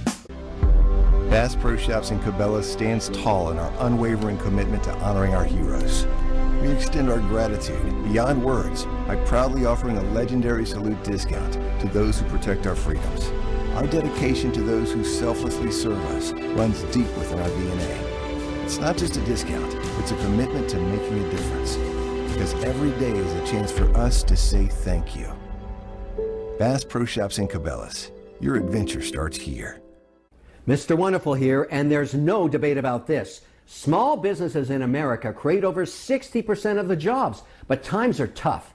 Is there a solution? Yes! The Government Employee Retention Credit Program. Eligible companies can receive up to $26,000 per W-2 employee. The application is complicated, so I set up WonderTrust.com, a team of live experts you can trust to guide you through filing for the ERC. Go to WonderTrust.com today. Love doesn't discriminate. It doesn't pick and choose. When there's so much to fight against, love fights for. When others flee, love runs toward. And when darkness prevails, love remembers its strength. For 157 years, the Salvation Army has loved all who feel lost. With your help, if they're white, we'll never stop. My A1C was up here. Now it's down with Rybelsus. His A1C? It's down with Rybelsus. My doctor told me Rybelsus lowered A1C better than a leading branded pill. And that people taking Rybelsus lost more weight. I got to my A1C goal and lost some weight too. Rybelsus isn't for people with type 1 diabetes. Don't take Rybelsus if you or your family ever had medullary thyroid cancer or have multiple endocrine neoplasia syndrome type 2 or if allergic to it. Stop Rybelsus and get medical help right away if you get a lump or swelling in your neck, severe stomach pain, or an allergic reaction. Serious side effects may include pancreatitis. Gallbladder problems may occur. Tell your provider about vision problems or changes. Taking Rybelsus with a sulfonylurea or insulin increases low blood sugar risk. Side effects like nausea, vomiting, and diarrhea may lead to dehydration, which may worsen kidney problems. Need to get your A1C down? You may pay as little as $10 per prescription. The day you get your Clear Choice dental implants makes every day a let's dig in day, a chow down day, a take a big bite day, a perfectly delicious day, a love my new teeth day. Because your Clear Choice day is the day everything is back on the menu. A Clear Choice day changes every day. Schedule a free consultation. The new Fox News Primetime is #1. The right voices at the right time. Laura Ingraham. Real Americans need to be heard. Jesse Waters. We cover the stories nobody else will. Sean Hannity. I believe in faith, family, and the USA. Greg Gutfeld. This close to actual entertainment. Fox News Primetime. Weeknights on Fox News. America is watching. You're welcome, America.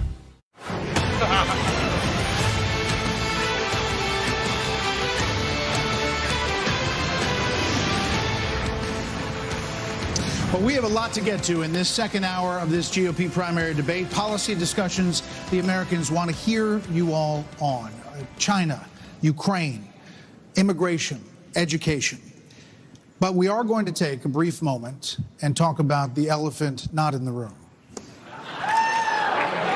Former President Trump has been indicted in 4 different states on 91 counts. He will be processed tomorrow in Georgia at the Fulton County Jail for charges relating to the 2020 election loss.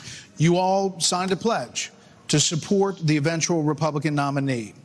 If former President Trump is convicted in a court of law, would you still support him as your party's choice?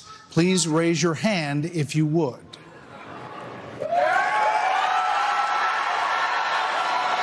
Whoa, no. Just hold on. So just to be clear, Governor Christie, you were kind of late to the game there, but you raised your hand? No, I'm doing this. Look, I'm doing this. And not I know this. you didn't. Whoa. No. What's the look, here's the bottom line. Someone's got to stop normalizing this conduct. Okay? Now whether or not you believe that the criminal charges are right or wrong, the conduct is beneath the office of President of the United States.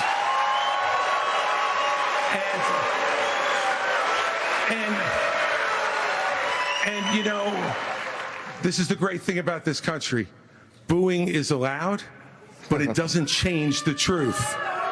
It doesn't change the truth. Mr. Ramaswamy, you raised your hand supporting. No, I'd like to get in and respond. Let's just speak the truth, okay? President Trump, I believe, was the best president of the 21st century. It's a fact. And Chris Christie, honest to God, your claim that Donald Trump is motivated by vengeance and grievance would be a lot more credible if your entire campaign were not based on vengeance and grievance against one man. And if people at home want to see a bunch of people blindly bashing Donald Trump without an iota of vision for this country, they could just change the channel to MSNBC right now. But I'm not running for president of MSNBC. I am running for president of the United States. We're skating on thin ice, and we cannot set a precedent where the party in power uses police force to indict its political opponents. It is wrong. We have to end the weaponization of justice in this country. 30 seconds, Governor DeSantis. Look, let me tell you No, I'm sorry. 30 seconds, Governor Christie. You make me laugh because you sit here in an answer. You sit here in an answer, right? Hold on one second. You sit here in an answer. Go ahead, Governor Christie. Hold on, Governor Christie. Hold on. Well, so listen, the more time we spend doing this, the less time they can talk about issues you want to talk about. So let's just get through this section. Governor Christie. You sit here talking about how you want to stand up for the rule of law. Yes. And law and order. And the fact is that it can't be selective. In your book, you had much different things to say about Donald Trump than you're saying here tonight. That's not true. Well, it is very true. That is not true. It's very true. I read it, and I know. There's a difference between bad behavior and illegal behavior, Chris. And you, as a prosecutor, should know better. Yeah, you know what? I know a lot better. There's a difference between bad behavior. And I know a lot better than you do. You've never done it like you've never done anything to try to advance the interests of this government except to put yourself forward as a candidate tonight. And here's the thing. We've stood up for law and order. I did it as U.S. attorney. I did it as governor. And I am not going to bow to anyone when we have a president of the United States who disrespects the Constitution. He said, your MSNBC contributor. He said, these are politicized indictments, Martha, and we have to call out the truth. Martha, it's important to say that the president said, Donald Trump said, it's okay to suspend the Constitution. Now, the oath you take is to preserve, protect, and defend, not suspend. I will always stand up for our Constitution, regardless of the political pressure. Right, we have another question for you. We're going to get everyone in on this issue, but I have another question. Hold on, you will.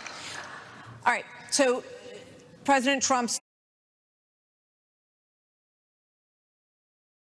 What the fuck?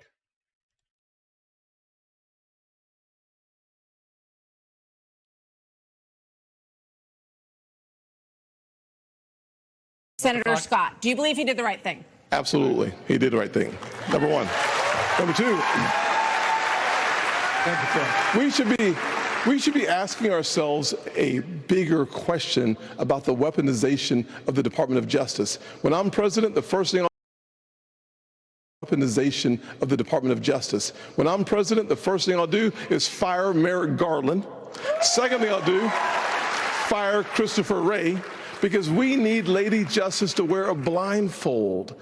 Without that, no one has confidence in our justice system. 17% of Republicans have confidence in our Department of Justice. Here's why. We keep seeing not only the weaponization of the Department of Justice against political opponents, but also against parents who show up at school board meetings. They're called, under this DOJ, they're called domestic terrorists. Firing Christopher but that's not, okay. but that's shut not down the FBI. Actually have the courage to get it right. Mr. Ramaswamy, let me finish my comments. Yes. Not only that, in addition to that, we see the SWAT team show up at pro-life activist homes with guns drawn because this DOJ uses their power, uses their authority, not just against political opponents, but against conservatives and conservative causes. It is time for a change in America, and I will bring that change to the greatest nation on God's green earth. We have an important But Governor question still to DeSantis, do you answer. believe that Mike Pence did the right thing on January 6th? So here's what we need to do. We need to end the weaponization of these federal agents. But that's and not I the will do question. that. That's not the question. I know, but here's the thing. answer the This question? election is not about January 6th of 2021. It's about January 20th of 2025, when the next president is going to take office. I know what the Democrats would like to do. They want to talk about all these other issues, but we've got to focus on your future. We've got to focus on reversing the decline of our country. Right. I learned in the military, I was assigned with U.S. Navy SEALs in Iraq, that you focus on the mission above all else. You can't get distracted. So Republicans, we've got to look forward, and we've got to make sure that we're bringing the message that can win in November Did not 2024. answer the question. Did not answer the question. Vice President Pence, The mission of the President what of do the you think, United Vice States President? is to support and defend the Constitution of the United States. I think the American people deserve to know whether everyone on this stage agrees that I kept my oath to the Constitution that day. There's no more important duty. So answer the question. I've answered this before. So yes. Why are we? Mike did his duty. I got no beef with him. But here's the thing: is this what we're going to be focusing on? I'm relieved. Going forward. The rehashing of this. I'll tell you, Governor the DeSantis, Democrats would love that, and they will win if we Governor let him get DeSantis, away with it. I'm not letting Biden hang out in the basement this time. We're going to run him ragged around this country, and we're going to hold him accountable. Let me just say, Governor DeSantis, we spent an hour talking about policy. Former President Trump is beating you by 30, 40 points in many polls. So it is a factor in the GOP primary. Governor Hutchinson, you did not raise your hand. I did not raise my hand because there's an important issue we as a party have to face. And over a year ago, I said that Donald Trump was morally disqualified from being president again as a result of what happened on January 6th. More people are understanding the importance of that, including conservative legal scholars who says he may be disqualified under the 14th Amendment from being president again as a result of the insurrection. This is something that could disqualify him under our rules and under the Constitution. And so, obviously, I'm not going to support somebody who's been convicted of a serious felony or who is disqualified under our Constitution, and that's consistent with RNC rules, and I hope everybody would agree with me. We're going to get to a lot more topics. Yeah, we're going to move on. No, we're going to. Martha, can I answer the question? Can I get in on that? Okay, I'd like to answer. You No, have you're gonna already like been in my on answer. it, Hang in Vice there. President Pence. All right, I'd like to answer the question Go you ahead. asked and not give a pre-canned speech. Mike Pence stood for the Constitution, and he deserves not grudging credit. He deserves our thanks as Americans for putting his oath of office and the Constitution of the United States before personal, political, and unfair pressure. And the argument that we need to have in this party before we can move on to the issues that Ron talked about is we have to dispense with the person who said that we need to suspend the Constitution to put forward his political career. Mike Pence said no, and he deserves credit for it. Okay. Governor Haley, we haven't heard from you on this. Do you agree? Do you agree that Vice President Pence did the right thing that day or not? I do think that Vice President Pence did the right thing, and I do think that we need to give him credit for that. But what I will also tell you is, look, I mean, when it comes to whether President Trump should serve or not, I trust the American people. Let them vote. Let them decide. But what they will tell you is that it is time for a new generational conservative leader. We have to look at the fact that 3/4 of Americans don't want a rematch between Trump and Biden. And we have to face the fact that Trump is the most disliked politician in America. We can't win a general election that way. Governor Bergen? Governor Bergen? It's Governor Bergen, opportunity.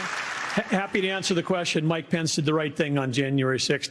But I would say you started off the top of this hour saying we're going to talk about China, Ukraine, education. We are. China is the number one threat to our country. And every minute that these 8 candidates spend talking about the past instead about the future is time that is just you know who loves it? Biden loves it, but China loves it when we're talking about the past. Okay, as promised, we were going to spend a few questions on it, let people say what they wanted to say. And now, indeed, we are moving on to the subject The of Ukraine. U.S. has committed nearly 77. Can I speak on this issue? I was You kind of did involved. answer. You answered on this. You did say answer. something. Yeah. We thought you were done, but you No, I please. wasn't done. Well, Mike, why don't you say this? Join me in making a commitment that on day one you would pardon Donald Trump. I'm the only candidate on the stage who had the courage to actually say it.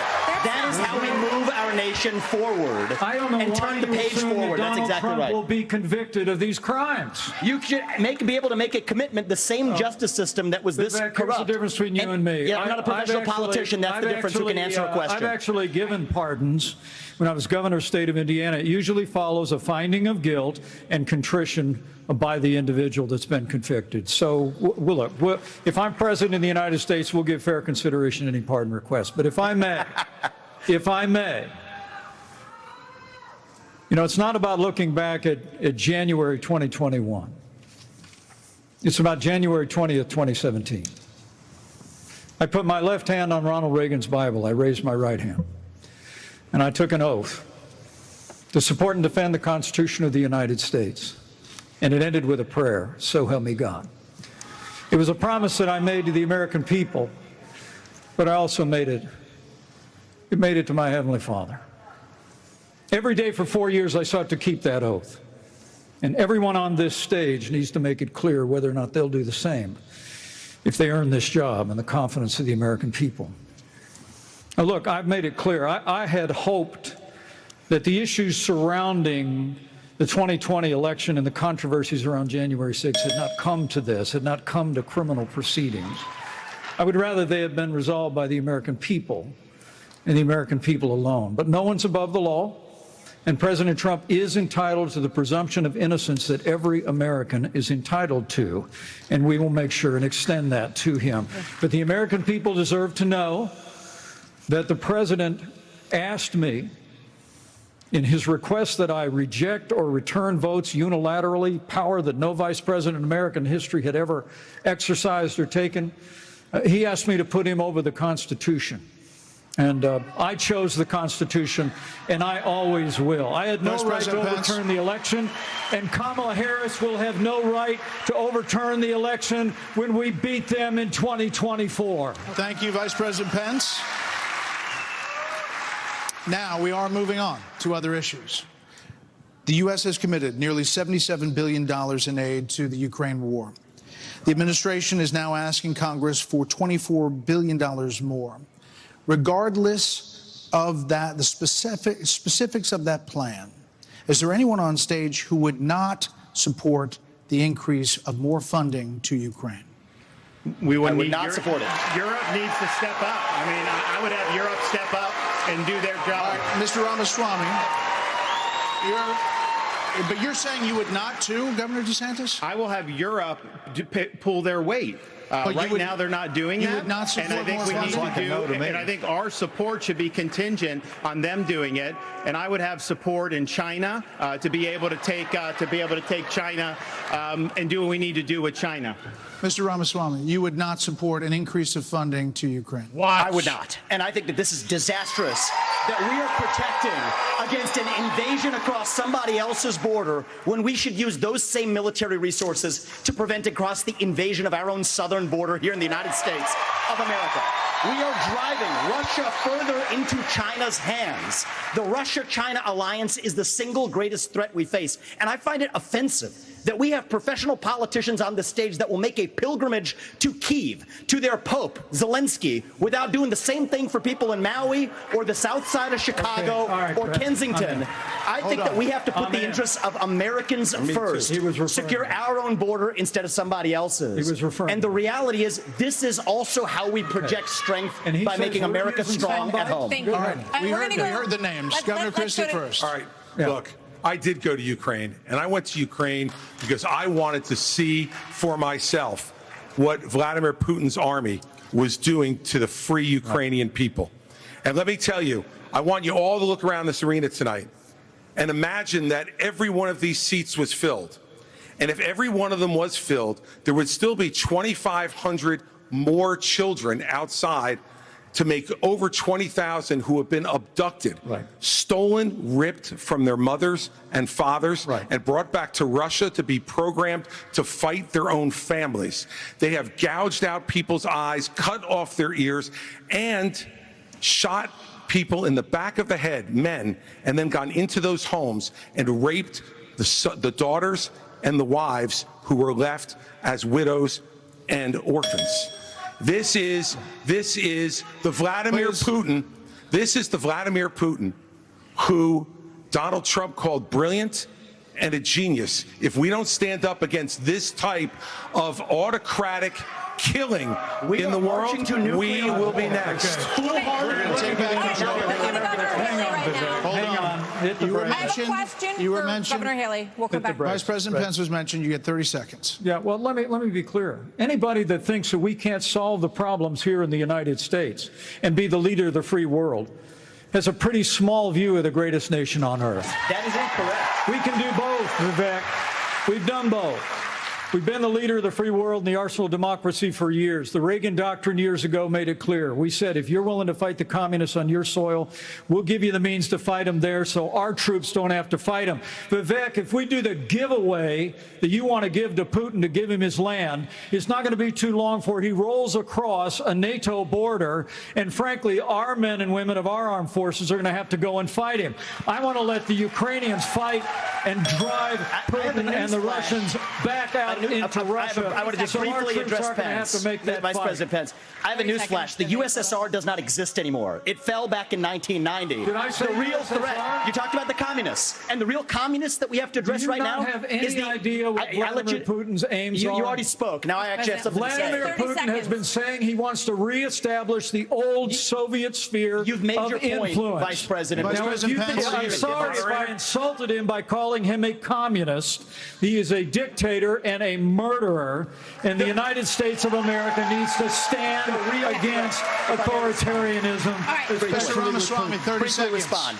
The real threat we face today is communist China, and we are driving Russia further into China's arms. The Russia-China military alliance is the single greatest threat we face. Nobody in either political party is talking about it, and I am the only non-neocon on this stage who will keep us out of war. Mr. Vice President, we can't hear. Mr. Vice President, is to give Russia everything they've got. Mr. Vice President, give them a promise that Ukraine will never be in NATO, and then somehow China will not think about taking Taiwan.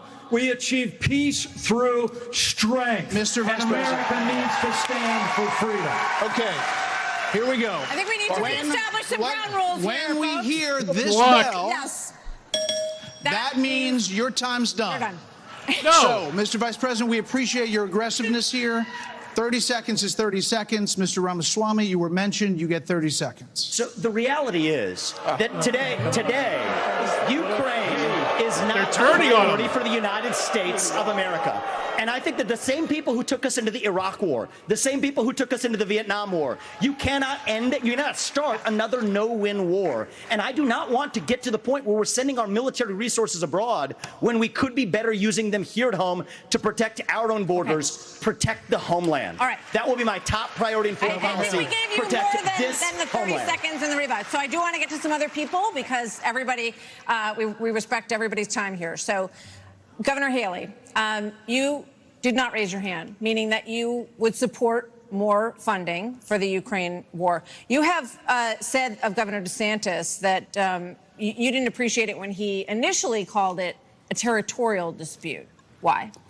First of all, the American president needs to have moral clarity. They need to know the difference between right and wrong. They need to know the difference between good and evil. Right. When you look at the situation with Russia and Ukraine, here you have a pro-American country that was invaded by a thug. So when you want to talk about what has been given to Ukraine, less than 3.5% of our defense budget has been given to Ukraine. If you look at the percentages per GDP, 11 of the European countries have given more than the U.S. But what's really important is go back to when China and Russia held hands, shook hands before the Olympics, and named themselves unlimited partners. A win for Russia is a win for China. We have to know that. Ukraine is the first line of defense for us. And the problem that Vivek doesn't understand is he wants to hand Ukraine to Russia. He wants to let China eat Taiwan. He wants to go and stop funding Israel. You don't do that to friends. What you do instead is you have the backs of your friends. Ukraine is the front line of defense. Putin has said once Russia takes Ukraine, Poland and the Baltics are next. That's a world war. We're trying to prevent war. Look at what Putin did today. He killed Prigozhin. When I was at the UN, the Russian ambassador suddenly died. This guy is a murderer, and you are choosing a murderer over a pro-American country. First of all, Mr. Ramaswamy, you have 30 seconds. Mr. DeSantis, Nikki, I wish you well in your future career on the boards of Lockheed and Raytheon. I'm not on the boards of Lockheed and Raytheon. And Boeing came off of it, but you've been pushing this lie. You've been pushing this lie all week, Nikki. You want to go and defund Israel? You want to okay, let me address that. I'm glad you brought that up. I'm going to address each of those right now. This is the false lies of a professional politician. There you have it. Your watch, so the reality make America less safe. You have no foreign policy experience, and it shows. And you know what? The foreign policy experience that you all have shows in the pointless wars we've gotten into. I have to address that. So our relationship with Israel will never be stronger than by the end of my first term. But it's not a client relationship. It is a friendship. And you know what friends do? Friends help each other stand on their own 2 feet. So I will lead Abraham Accords 2.0. I will partner with Israel to make sure Iran never is nuclear armed. But you know what I love about Israel? And I've been there probably in the last 10 years more than most people on this stage. You know what I love about them? I love their border policies. I love their tough on crime policies. I love that they have a national identity and an iron dome to protect their homeland. And so, yes, I want to learn from the friends that we're supporting. And what puzzles me is, I want to learn from those and apply those to protect our homeland, Nikki. Israel needs America. America needs Israel. Okay, Governor DeSantis, you were mentioned in the territorial dispute. Not only... No, it's not a territorial dispute either. As President of the United States, your first obligation is to defend our country and its people. And that means you're sending all this money, but you're not doing what we need to do to secure our own border. We have tens of thousands of people who are being killed because, well, we're not handling both. And so I am going to declare it a national emergency. I'm not going to send troops to Ukraine, but I am going to send them to our southern border. When these drug pushers are bringing fentanyl across the border, that's going to be the last thing they do. We're going to use force, and we're going to leave them stone cold dead. We're actually going to move on to China. We're going to talk about China. Okay. Governor Burgum. China has the biggest Navy in the world, the biggest army in the world. Now they have warships off the coast of Alaska. They are threatening Taiwan. In coming years, China will have 1,500 nuclear warheads, it's believed. The U.S. just arrested 2 sailors accused of spying for China within our military. So the question is, how would you deter China as a president, Burgum? Well, this is the #1 issue we're facing, and of course we haven't been talking about it, and we act like that letting Russia win in the Ukraine is like a gimme as opposed to a gift to China. Russia has become China's gas station. But how would we do it? The Biden administration is a complete fail. China imports 10 million barrels of oil a day, more than any other country in the world. They do not even have all the food they need to feed everybody in that country, so they don't have energy security or food security. But the Biden administration sends Blinken, Yellen over there. they're over there talking. They don't even bring up energy because they're too busy trying to kill the U.S. energy here. And what we need to do is not meetings, not press releases, because something that would send a lot more than a press release is actually Harpoon missiles. We need anti-ship missiles on Taiwan. The way that you have a war never start, which is the goal, the way you have peace through strength, is that you actually have strength. You actually have deterrence.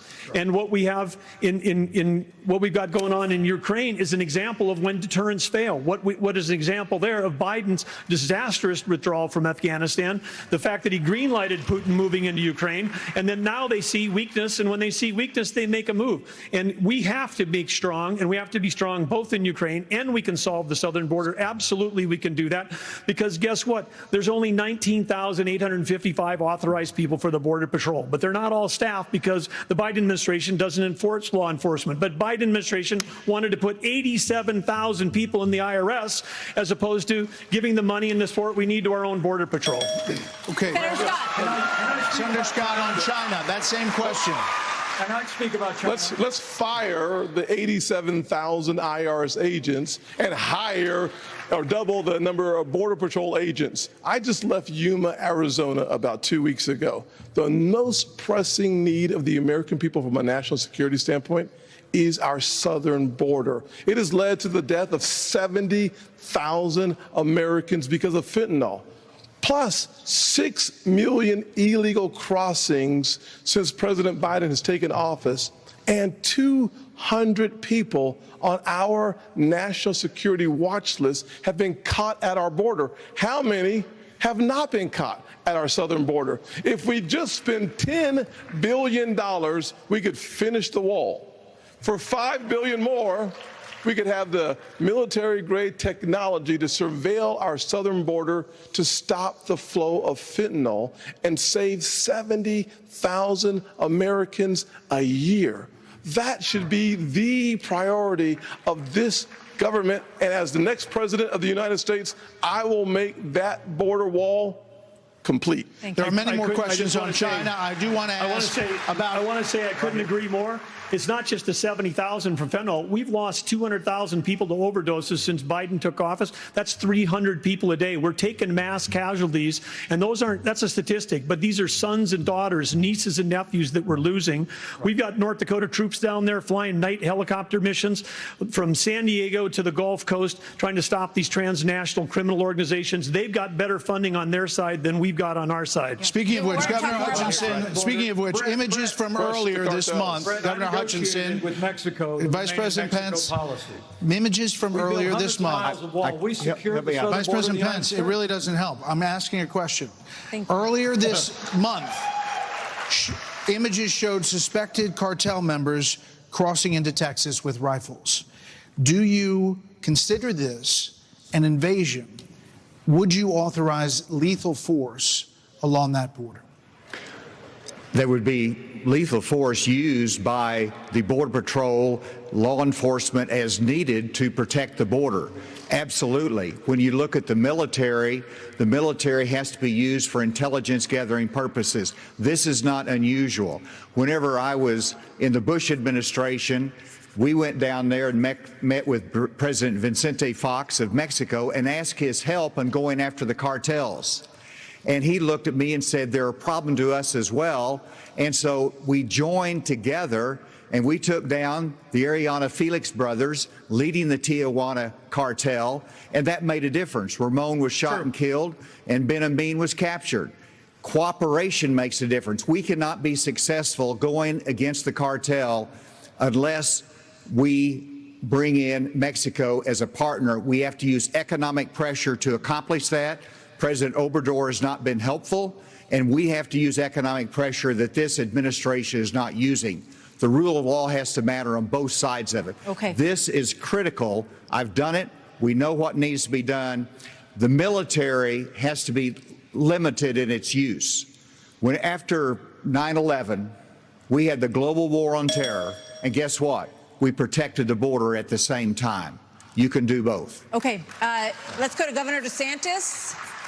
So as president, would you support sending U.S. Special Forces over the border into Mexico to take out fentanyl labs, to take out drug cartel operations. Would you support that kind of American military use? Yes, and I will do it on day one. Here's the thing. The cartels are killing tens of thousands of our fellow citizens. You want to talk about a country in decline? You have the cartels controlling a lot of part of your southern border. We have to reestablish the rule of law, and we have to defend our people.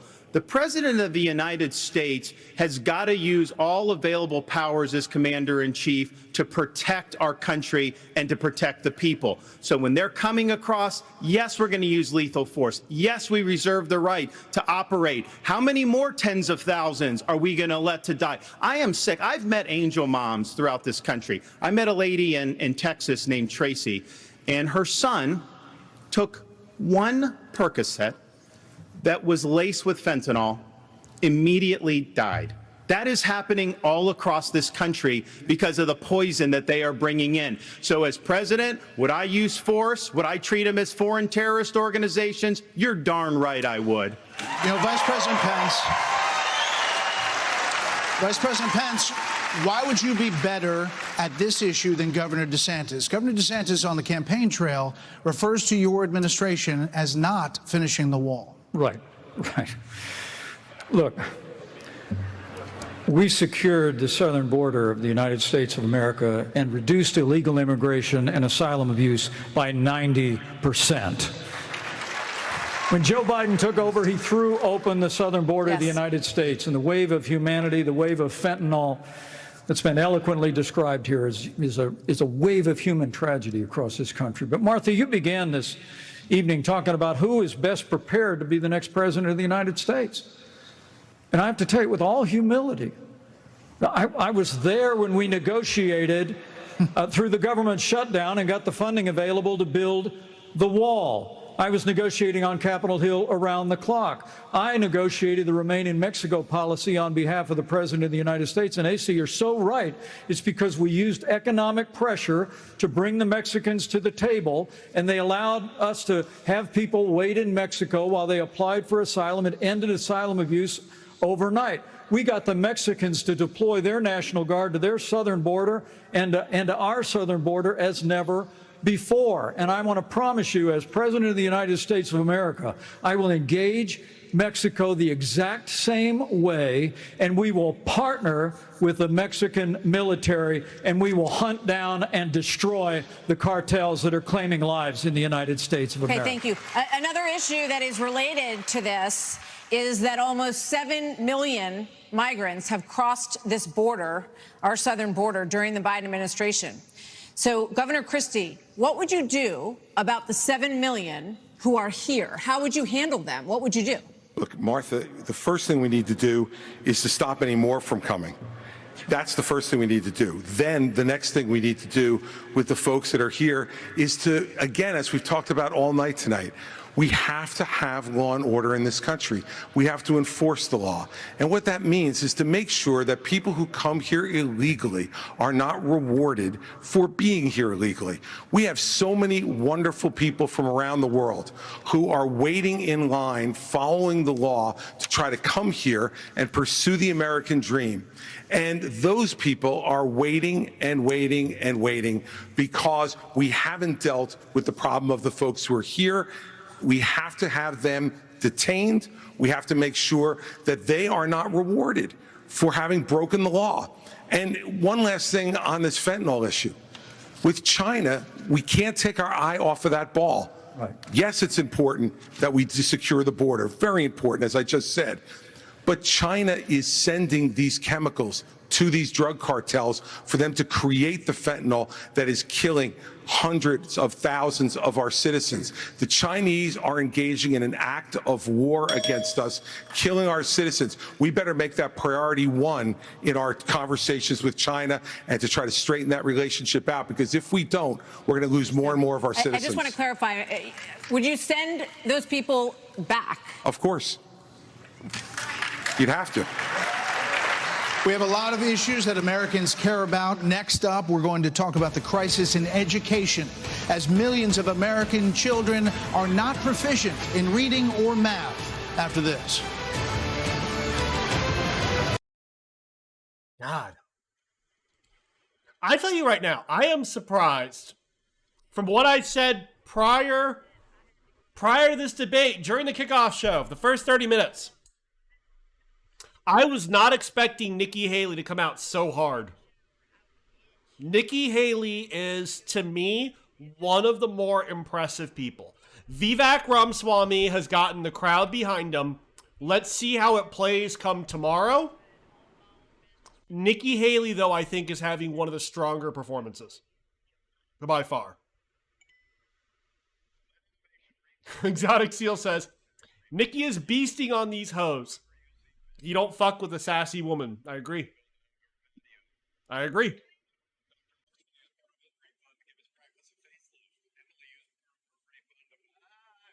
Oh, we've heard woke a few times mentioned.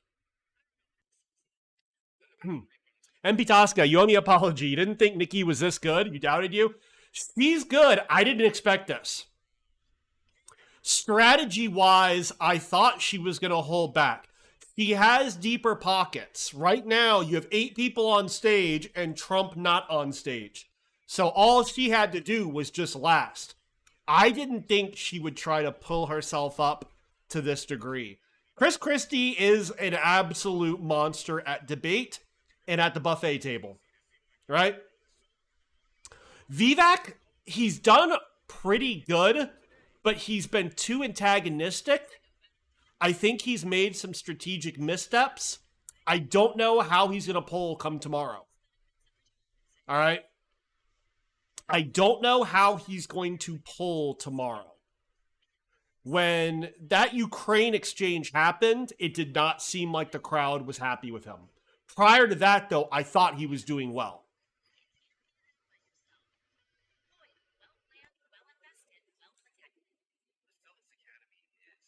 Anyway, I'll be right back. Needs restroom.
The nation's report card was the weakest ever for American school children, exposing chronic absenteeism, deep declines for reading and math for 15-year-olds and 13-year-olds.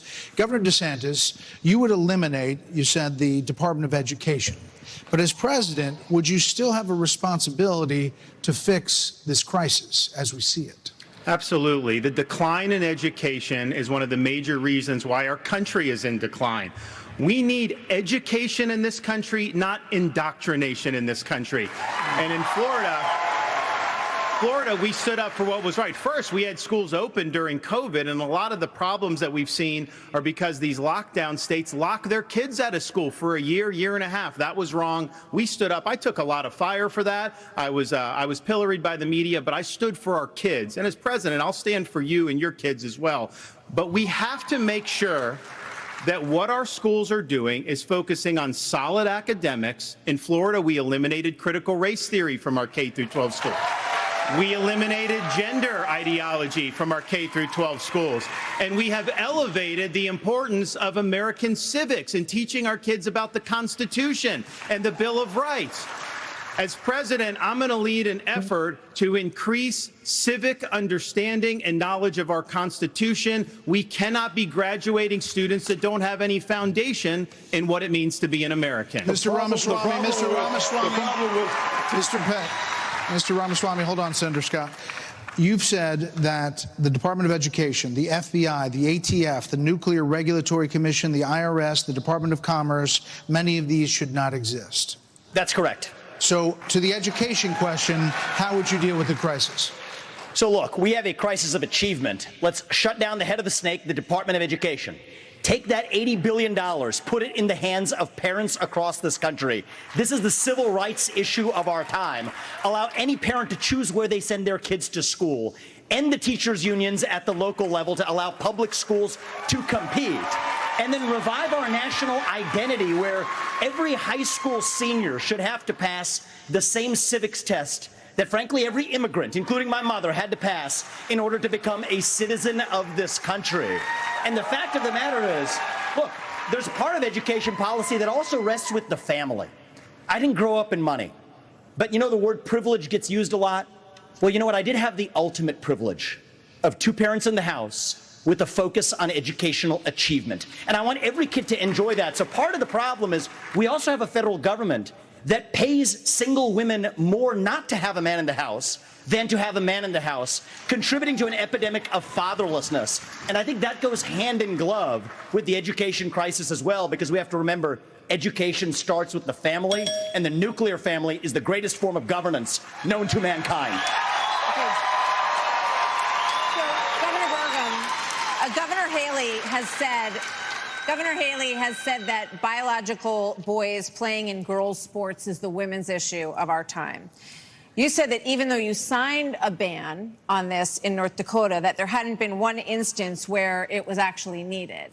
Are you saying that you think that too much is made of this issue?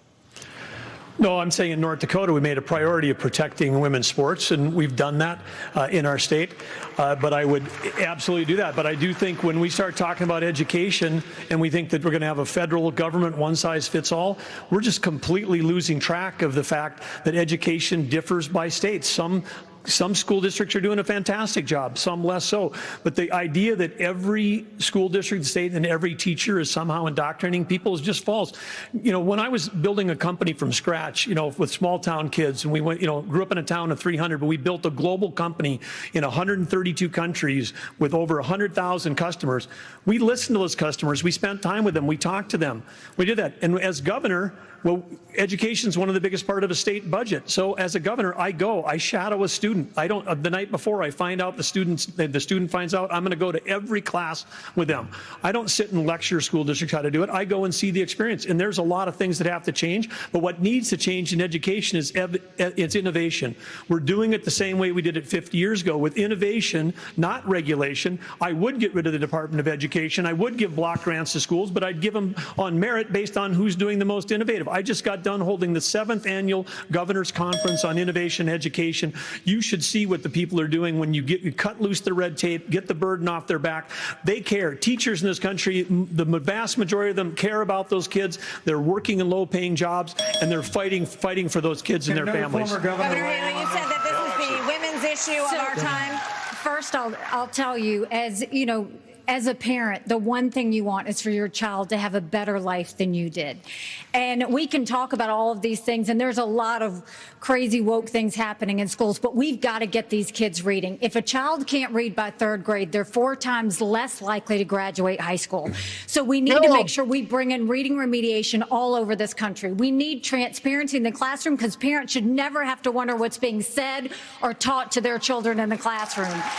Parents need to be deciding which schools their kids go to because they know best. And let's put vocational classes back into the high schools. Let's teach our kids to build things again. When we do that and we allow that innovation, that's when it'll get back. And yes, I will always say I'm going to fight for girls all day long because strong girls become strong women become strong leaders, and biological boys don't belong in the locker rooms of any of our girls. Another point on education. We're going to start the lightning round, and the first question is going to go to you, Vice President. So this is a lightning round of questions, 30-second answers, please. President Biden will be 82 years old on Inauguration Day. Nearly 70% of Americans say that he is too old to serve. Should presidents have to pass a mental and physical test in order to serve, Vice President Pence? Yes. Well, it might be a good idea no. to have everybody in Washington, D.C. pass a mental and but 30 seconds, no. The American people can make those judgments. But let me say, I'm running for president of the United States because we don't need a president who's too old, and we don't need a president who's too young. We need a president who's been there. We need a president who knows how Congress works, how the White House works, how states work. And on this education issue, Martha, I was fighting against No Child Left Behind when Republicans were doubling the Department of Education. I'll also shut down the Federal Department of Education. And when I was governor, we doubled the size of the largest school choice program in America, and we'll give school choice to every family in America when I'm in the White House. This is a lightning round, Mr. Ramaswamy. I think you were mentioned there. You're 38. You're the youngest on the stage. You've said, and you just said, you want a civics test or public service for those under 25 to be able to vote. So the question is, do you want a mental acuity test for presidents over 75? I believe in the people of this country to tell the difference between somebody who's an automaton and somebody who's actually a thinking agent in the White House, which we don't have in there today. And I will tell you, I want to address Vice President Pence's comment. I think we do need somebody of a different generation to lead this nation forward. Look at the way I've run this campaign. Going to the south side of Chicago, to Kensington, in the middle of Philadelphia, where traditional Republican candidates don't go. We have an opportunity to build a multi-ethnic, working-class majority to deliver a landslide. 30 seconds. And I think I'm the only candidate in this race, young or old, black or white, to bring all of those voters along to deliver a Reagan 1980 revolution. We're going to do it in 2024. Same question to you, Governor. In a presidential election until 2020. I will answer that. I will answer that. 30 seconds. 30-second quick answer. You guys need to get control of this debate. Everybody's going to get a chance. Listen, we're getting control of the debate. This is a lightning round, not rolling thunder. Governor Hutchinson, you have 30 seconds on the same question. On education, first of all, look at Arkansas. We have to compete with China. I built computer science education. We led the nation in computer science education, going from 1,100 students to 23,000 students taking it. This is how you compete with China. As President of the United States, I will make sure we go from 51% of our schools offering computer science to every school in rural areas and urban areas offering computer science for the benefit of our kids, and we can compete with China in terms of technology. Thank you, sir. This is going to go to this is coming to you. We're trying to do a quick round of different topics here. So, Senator Scott, faith is on decline in this country. You talked about it a little bit before tonight. So, is there a role for a president of the United States in changing that? What would you do to change that? Well, our nation was founded upon the Judeo-Christian values that has made this the greatest nation on God's green earth. I'm a big believer in Ephesians 3:20 that God is able to do exceedingly abundantly above all that we ask or imagine. Our responsibility should be to model the behavior we want others to follow. On education, the only way we change education in this nation is to break the backs of the teachers' unions. They are standing in the doorhouse of our kids, locking them into failing schools and locking them out of the greatest future they could have. As President, Governor DeSantis, would you support some mandatory military service for all Americans? I think it should be voluntary. I'm somebody that volunteered to serve, inspired by September 11th, and I deployed to Iraq alongside U.S. Navy SEALs in places like Fallujah, Ramadi. And it's something that I think has taught me, you know, when you go in that type of environment, anything you have, your personal agenda, you check it at the door. You go there, and it's about focusing on the mission above all else. And guys come together, and they get it done. And that's how I would view being the president of the United States. It's not about me. It's not about all these other side issues. My sole focus will be on your future and reversing this country's decline. Okay, now for something a little out of this world, and this is for you, Governor Christie. Do you believe that the recent spike in UFO encounters... I get the UFO question? Yeah, you do. Come on, There man. you go. No, but, Great answer. Okay, we've been hearing a lot of testimony in Congress, and people are taking this a lot more seriously. And we're hearing that, there are things going on that people aren't aware of. So, if you were president, Governor Christie, would you level with the American people about what the government knows about these possible encounters? Martha, and especially coming from a woman from New Jersey, I think it's horrible that just because I'm from New Jersey, you asked me about unidentified flying objects and Martians. We're different, but we're not that different. Look, of course, the job of the President of the United States is to level with the American people about everything. The job of the President of the United States is to stand for truth. The job of the President of the United States is to be a role model for our children and our grandchildren. And so whether it was UFOs or this problem of education, and Tim's right, by the way, and I started this in 2010 by going right after the teachers' unions in New Jersey and drove them down to an all-time low popularity rating because they were putting themselves before our kids. That is the biggest threat to our country, not UFOs. Okay. Well, coming up, we've got closing arguments, plus right after the debate, Hannity is live from the spin room right here in the Fiserv Forum with reaction from all the candidates as soon as they slot after this. A reminder, fuck the spin room. You're going to get the spin room with me. I'm going to tell you what we saw. By the way, I hope you guys are appreciating this, because this is fucking wild. This is absolutely wild. Again, why do Republicans hate teachers now? They don't hate teachers, they hate unions. Unions are the problem. Unions.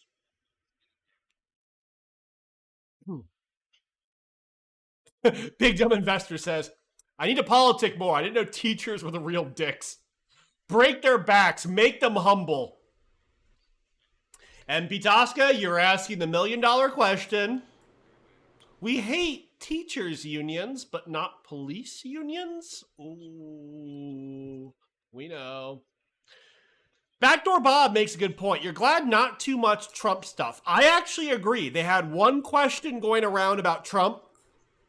Gave everyone a chance to basically say they're against politically motivated investigations. Fine. The politicization of law enforcement. Fine.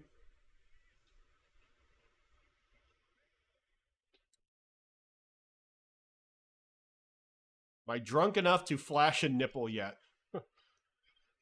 No, I'm about two or three drinks in? I think two. Vivek literally pulled out a boot and started licking. Oh my God. Like, yeah. You are patient. With as much money as you have on NVIDIA, I would assume so. Spencer says, many conservatives want some form of capitalism in education, incentivize excellence. They don't want to pay for it, though. All right? If you wanted capitalism in education, then you would expect to pay more for higher education standards. But they don't want to do that. Therein lies the problem. Did Trump make bail? I think so, yeah. Update, 5:51 a.m. in Mykonos. You're in Mykonos and you're tuned in for this? God bless you, sir. If you get a chance, AT361 in the Discord. I assume you're a member of the Discord. Please drop photos. If you are not a member of the Discord, totally free, totally fun. Please, and send pictures. I want to see pictures of Mykonos. By the way, in Mykonos, you are in a volcano. You just don't know it. At any given point, you could die. True story. When you look out and you see water, underneath there's magma. You could die at any point.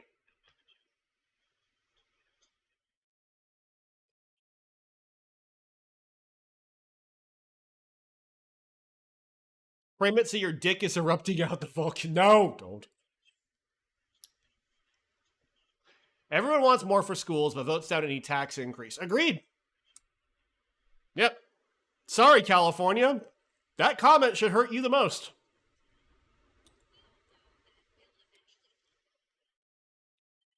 By the way, the ads are fucked up.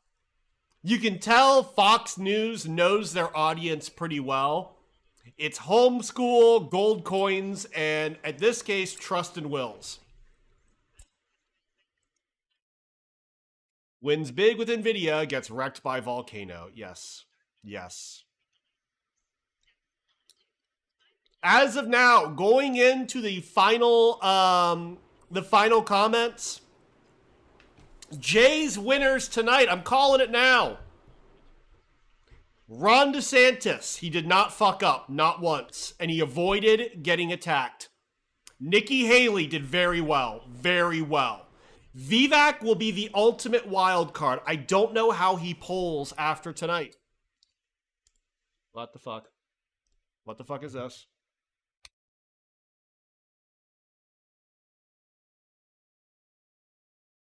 There we go. I think the biggest losers are Asa Hutchinson, because no one gives a shit. Bergram, no one gives a shit. Tim Scott disappeared. He had a chance. That man had a chance. All right? He disappeared. Mike Pence didn't need to be here at all. Mike Pence became a good kind of stand-in to attack. What the fuck is going on here? Fox trying to cut the stream?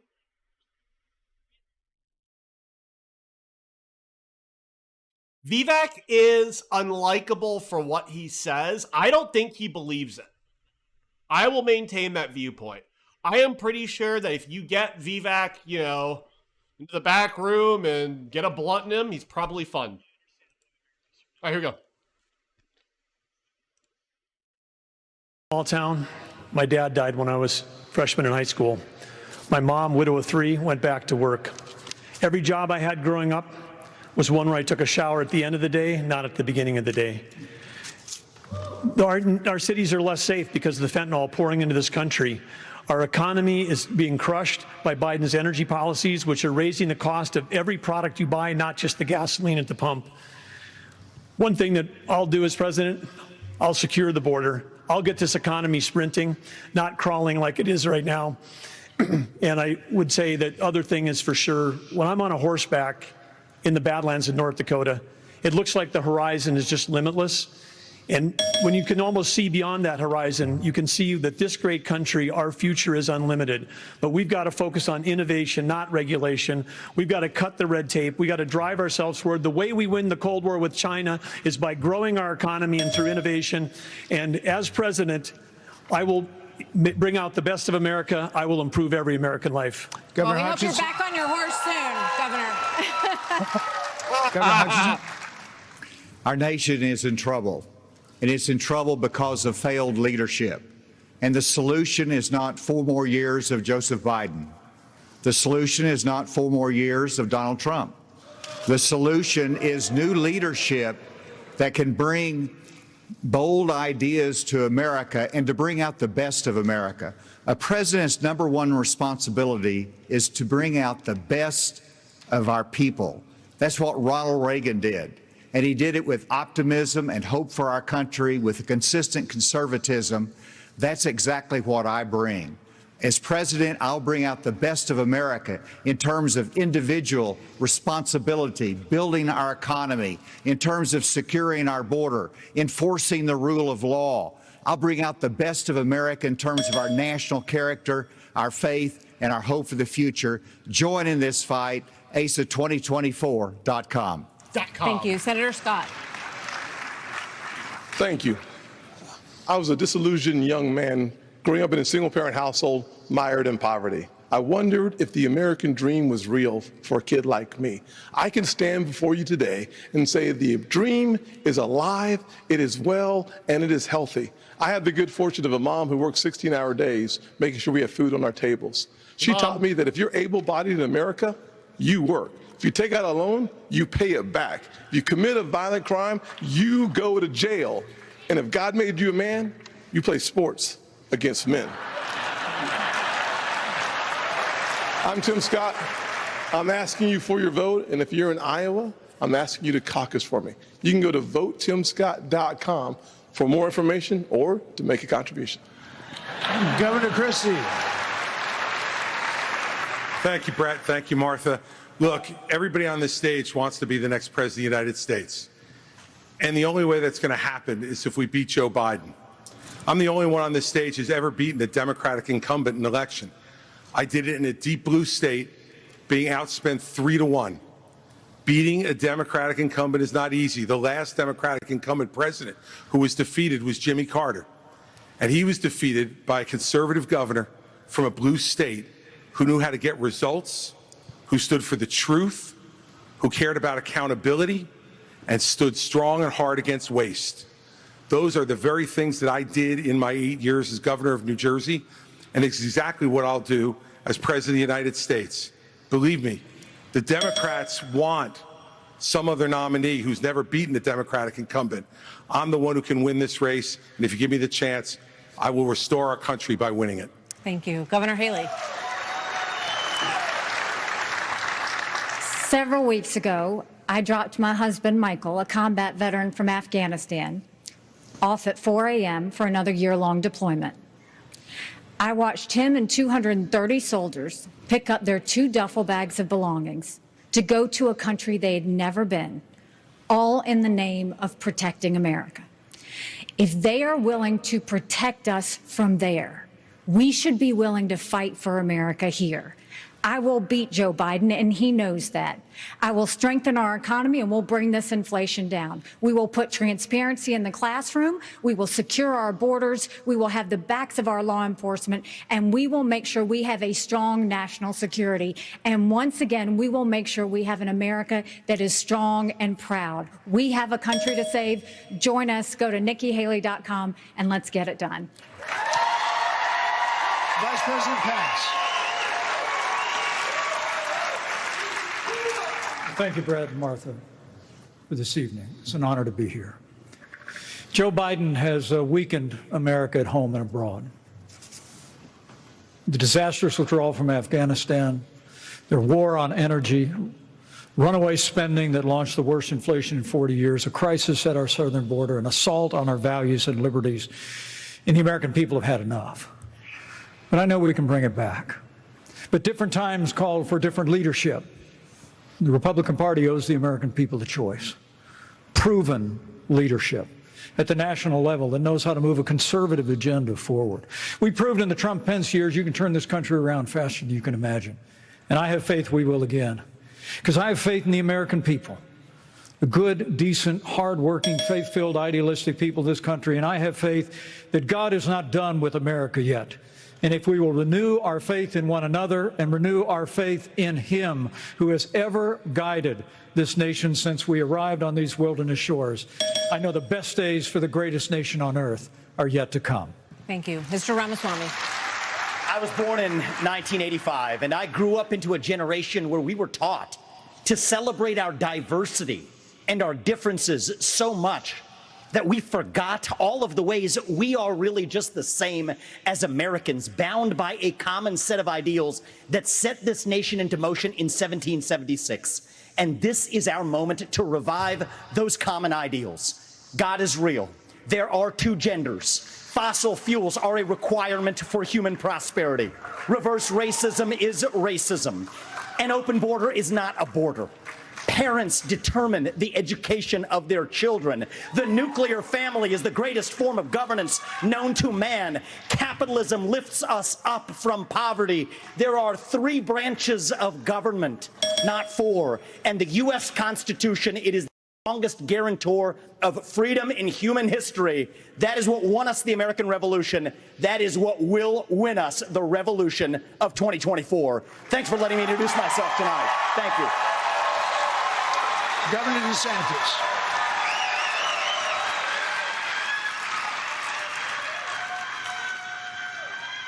Governor?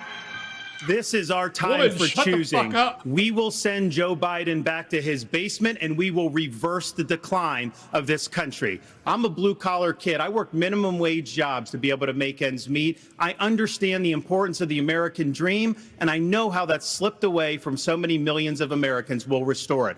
I'm a veteran who served in Iraq. I know what it means to put service above self. I'm also a dad and a husband to 6'5" and 3-year-old. I understand the importance of protecting parents' rights and the well-being of our children. In Florida, we showed it could be done. I made promises and I delivered on all of those promises. 2024 is make or break. We're not getting a mulligan, no excuses.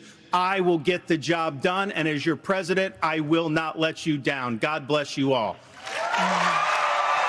Well, His concern isn't Joe Biden. Thank you to all It's the Bob candidates on the Iger. stage tonight, and thank you to Milwaukee. Thank you, everybody. We will see you on the campaign trail from debates to primaries to the general election and the conventions before that.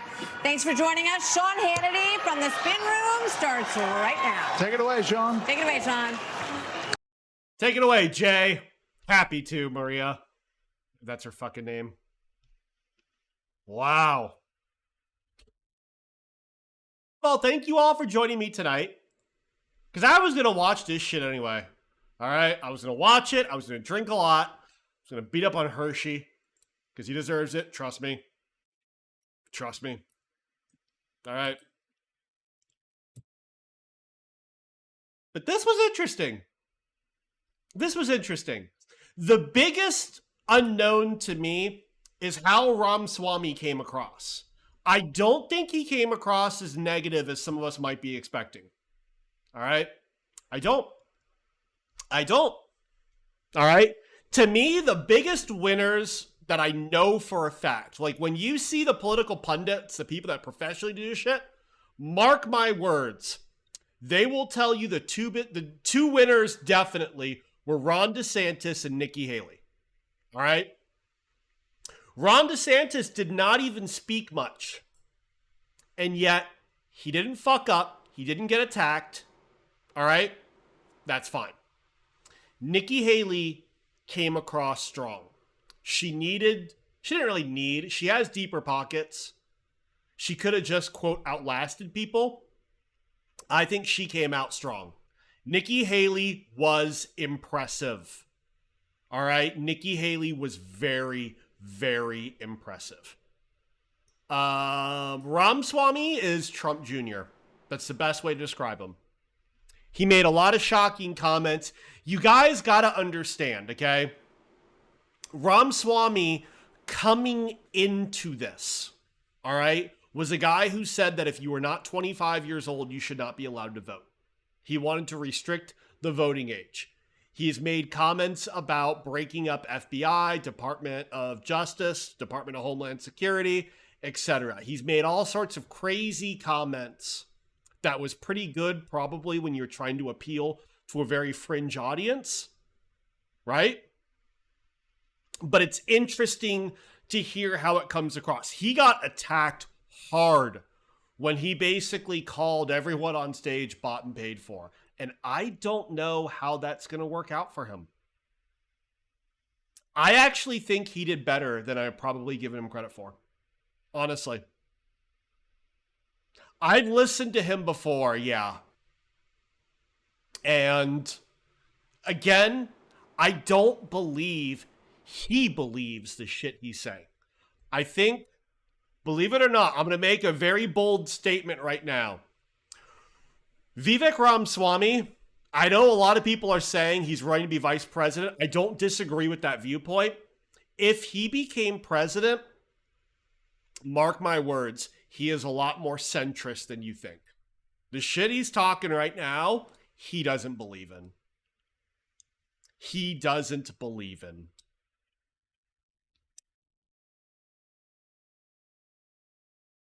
Like, yeah. You can't believe Vivek said we should learn from Israel's immigration policy and Iron Dome Mexicans. I have the personal belief that like post 9/11, whether you had George W. Bush or Al Gore as president, either one of them was going to point at the map where Afghanistan was and says, we're bombing the fuck out of that. All right.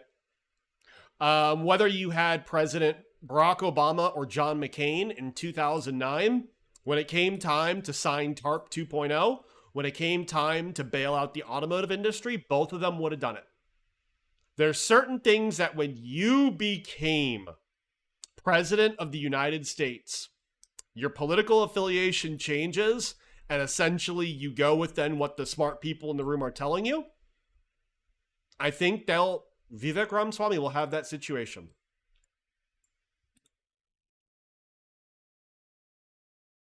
Do we think any of them genuinely believe what they said tonight? Yes. Nikki Haley, I think, does. A lot of the lesser candidates, I actually do believe. Chris Christie, absolutely. Rope! Hey, Jay, as an Indian, you think Vivek's a scammer. He's bullshitting everything and does not believe it at all. He will not execute, and I guarantee he will scam everything. He's a guy from high school debate who would want the judges to believe he believes, but he is just spitting shit. I agree. I agree. I think he came across pretty well, by the way. Relatively speaking. All right? Relatively speaking. I think he's disingenuous as fuck. But by the way, I thought the same thing about Donald Trump. Tim says, it's politics. They are all scammer. Tim is not wrong. Guys, this is important. Look at me. Eye contact, motherfuckers. All right? Politics is very simple. You have to attract a majority of people to vote for you. That's it. That's it. So when Tim says it's politics, they are all scammers, he's actually right. He's actually right. Vivek's trying to put out his Ben Shapiro act, almost certainly. Backdoor Bob says, I knew that went to... I'm not going to go there, yeah. Let's let God decide. Have them all jump off a cliff and let God save the winner. Well, we know Chris Christie loses first. He hits the ground first. That's just physics, right?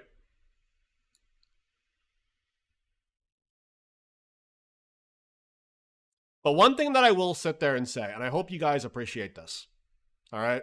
Seriously, I mean this in all seriousness. The year is 2023, all right? We just watched the first primary debate for the Republican Party, the U.S. Republican Party. 8 candidates, all right? We had an Indian American woman named Nikki Haley, the child of 2 Indian immigrants, Vivek Ramaswamy, and Tim Scott, African American with a single mother. You guys have to appreciate the progress we're getting, because back when I started watching politics, there was a man by the name of Dan Quayle who literally demonized the idea of single mothers raising single children. All right? You have to appreciate that. Russ! Republicans will regret going woke, you dickface.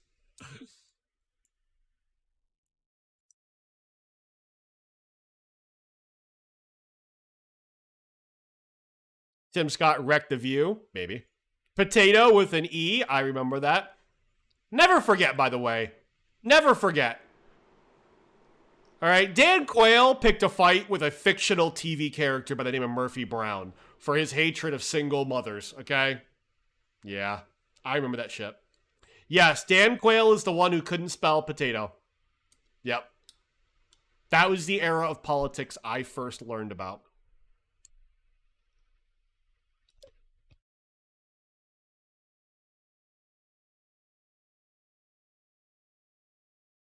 Who's Tim Scott?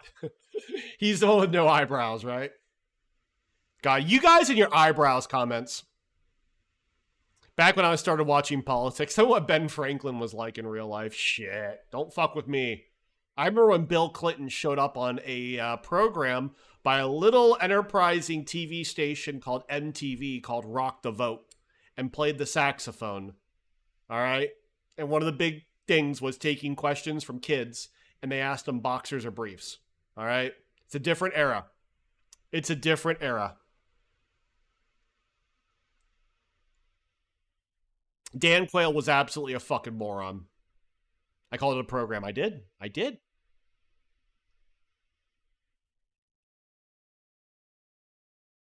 What about Gore? He was actually the right choice. He was boring.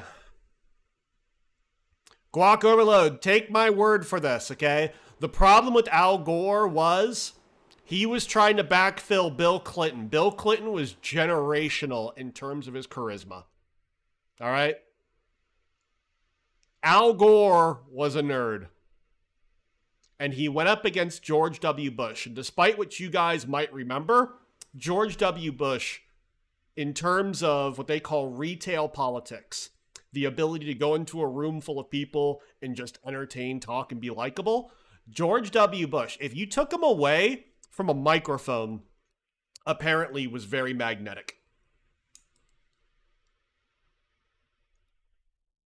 Chad says, a president shouldn't have to be entertaining. I agree with that statement 100%. I agree with that. And yet, here we are. You can make an argument. Joe Biden is the least entertaining president we've had, but that's because he came after a true entertainer, Donald Trump.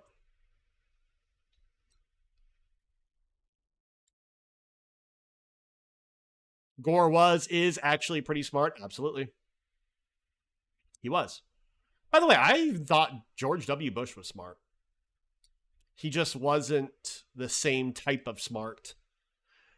Believe it or not, George W. Bush was a lot closer to, say, a Joe Biden, particularly on their ability to do public speaking. Difference is, Joe Biden's way too fucking old.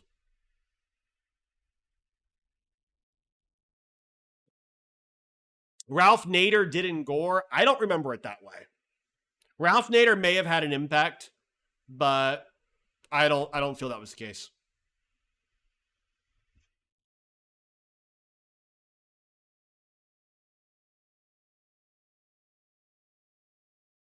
If Gore won, which he did, America would be stronger. Don't disagree.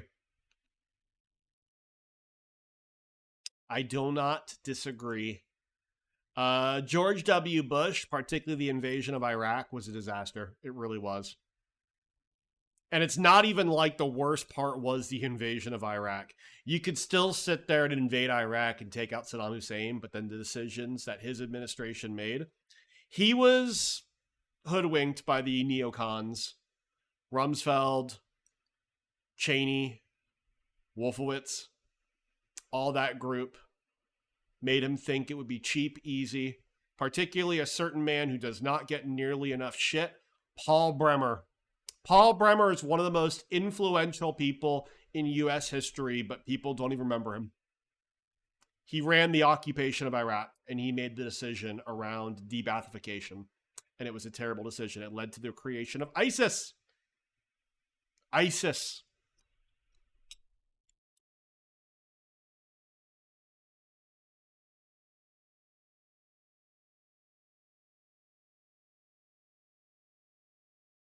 Anyway, before we wrap up, I'm curious about one thing. What are futures doing right now? What are the futures looking like? I'm curious. Really? Well, I guess. Are they going up or? They're fucking. I assume Asia saw Nvidia's earnings.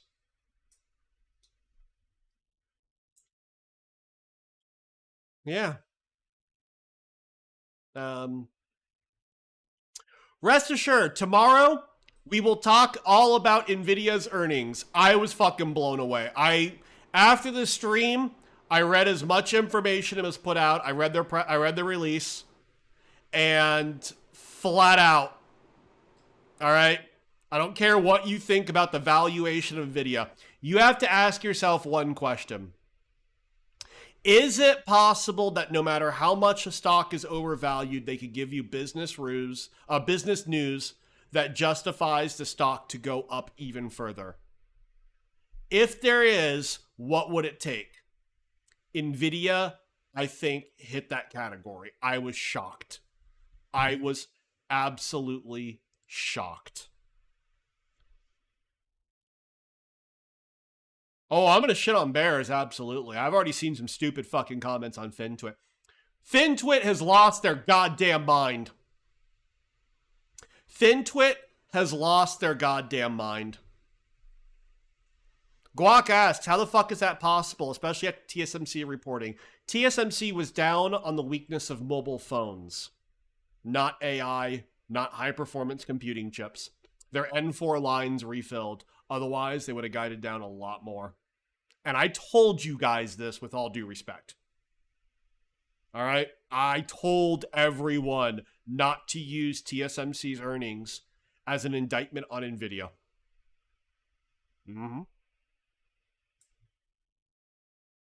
If you want, I'll tell you right now what happens next earnings for NVIDIA rather. This is really easy. NVIDIA's next earnings, they will announce a stock split. Watch. I'm telling you right now, it's going to happen. I did not think he had 13.5 in the bag, business papers, when he said 11 billion. I thought he had 12 billion in the bag. And I called it out, 12 to 12.5. Promo points out AI chips are 6% of TSMC's revenue. Oh, watch that fucking change. In fact, here's what I want to see. Does TSMC now guide up? Because the increase is caused by the increase of packaging capacity, meaning TSMC probably increased packaging capacity faster than expected.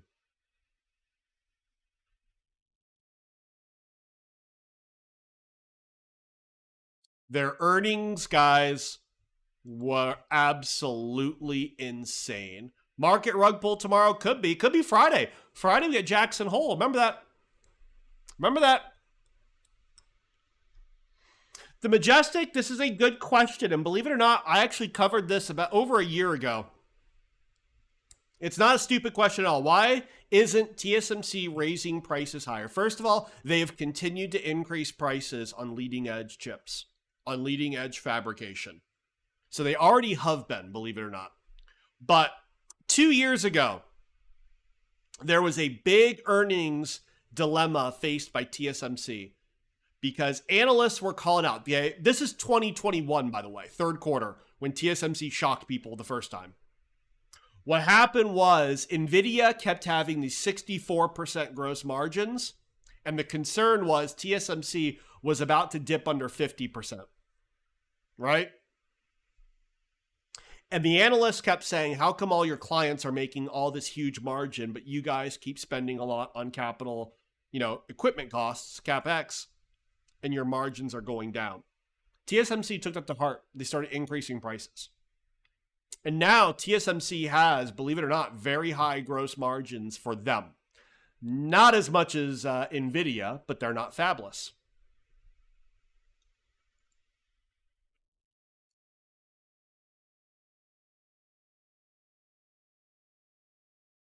I'll be curious to see what happens tomorrow. By the way, Snowflake was apparently better than we first thought. I need to dive a lot more into Snowflake.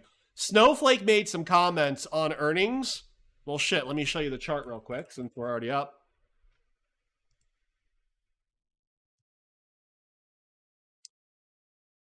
Snowflake apparently called out, they are seeing what they are calling out to be the end of a lot of cost optimization. Remember, Snowflake is different from a lot of software companies. Snowflake is pay for consumption.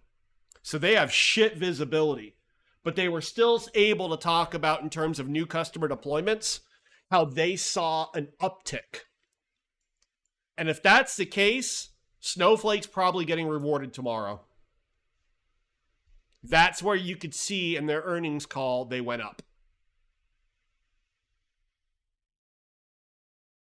Most of the software people you follow do not like Snowflake. I saw the original reaction was negative. They said something during the earnings call which changed shit. And my understanding is they basically made some qualitative comments around seeing the end of optimization, which people are looking for. The issue about Snowflake, this is very unique amongst all the software companies. Snowflake notoriously will always have shit visibility to existing customer utilization. I don't think it was just to the NVIDIA. Well, maybe it was. But my understanding was it was also something else. But okay, I'll review it. I'll review it again. Either way, my first reaction when I saw Snowflake was they were expecting to get 30%. You got to remember, this is a company that is priced very expensive. Very expensive. 30% growth does not justify their valuation. So let's see how they go tomorrow.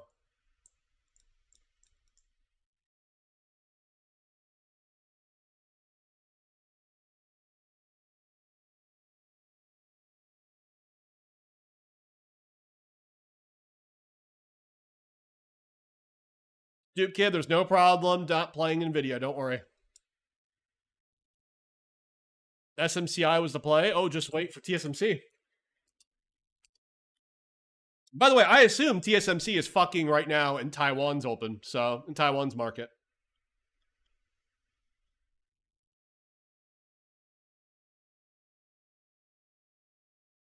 So, let's see how that works out.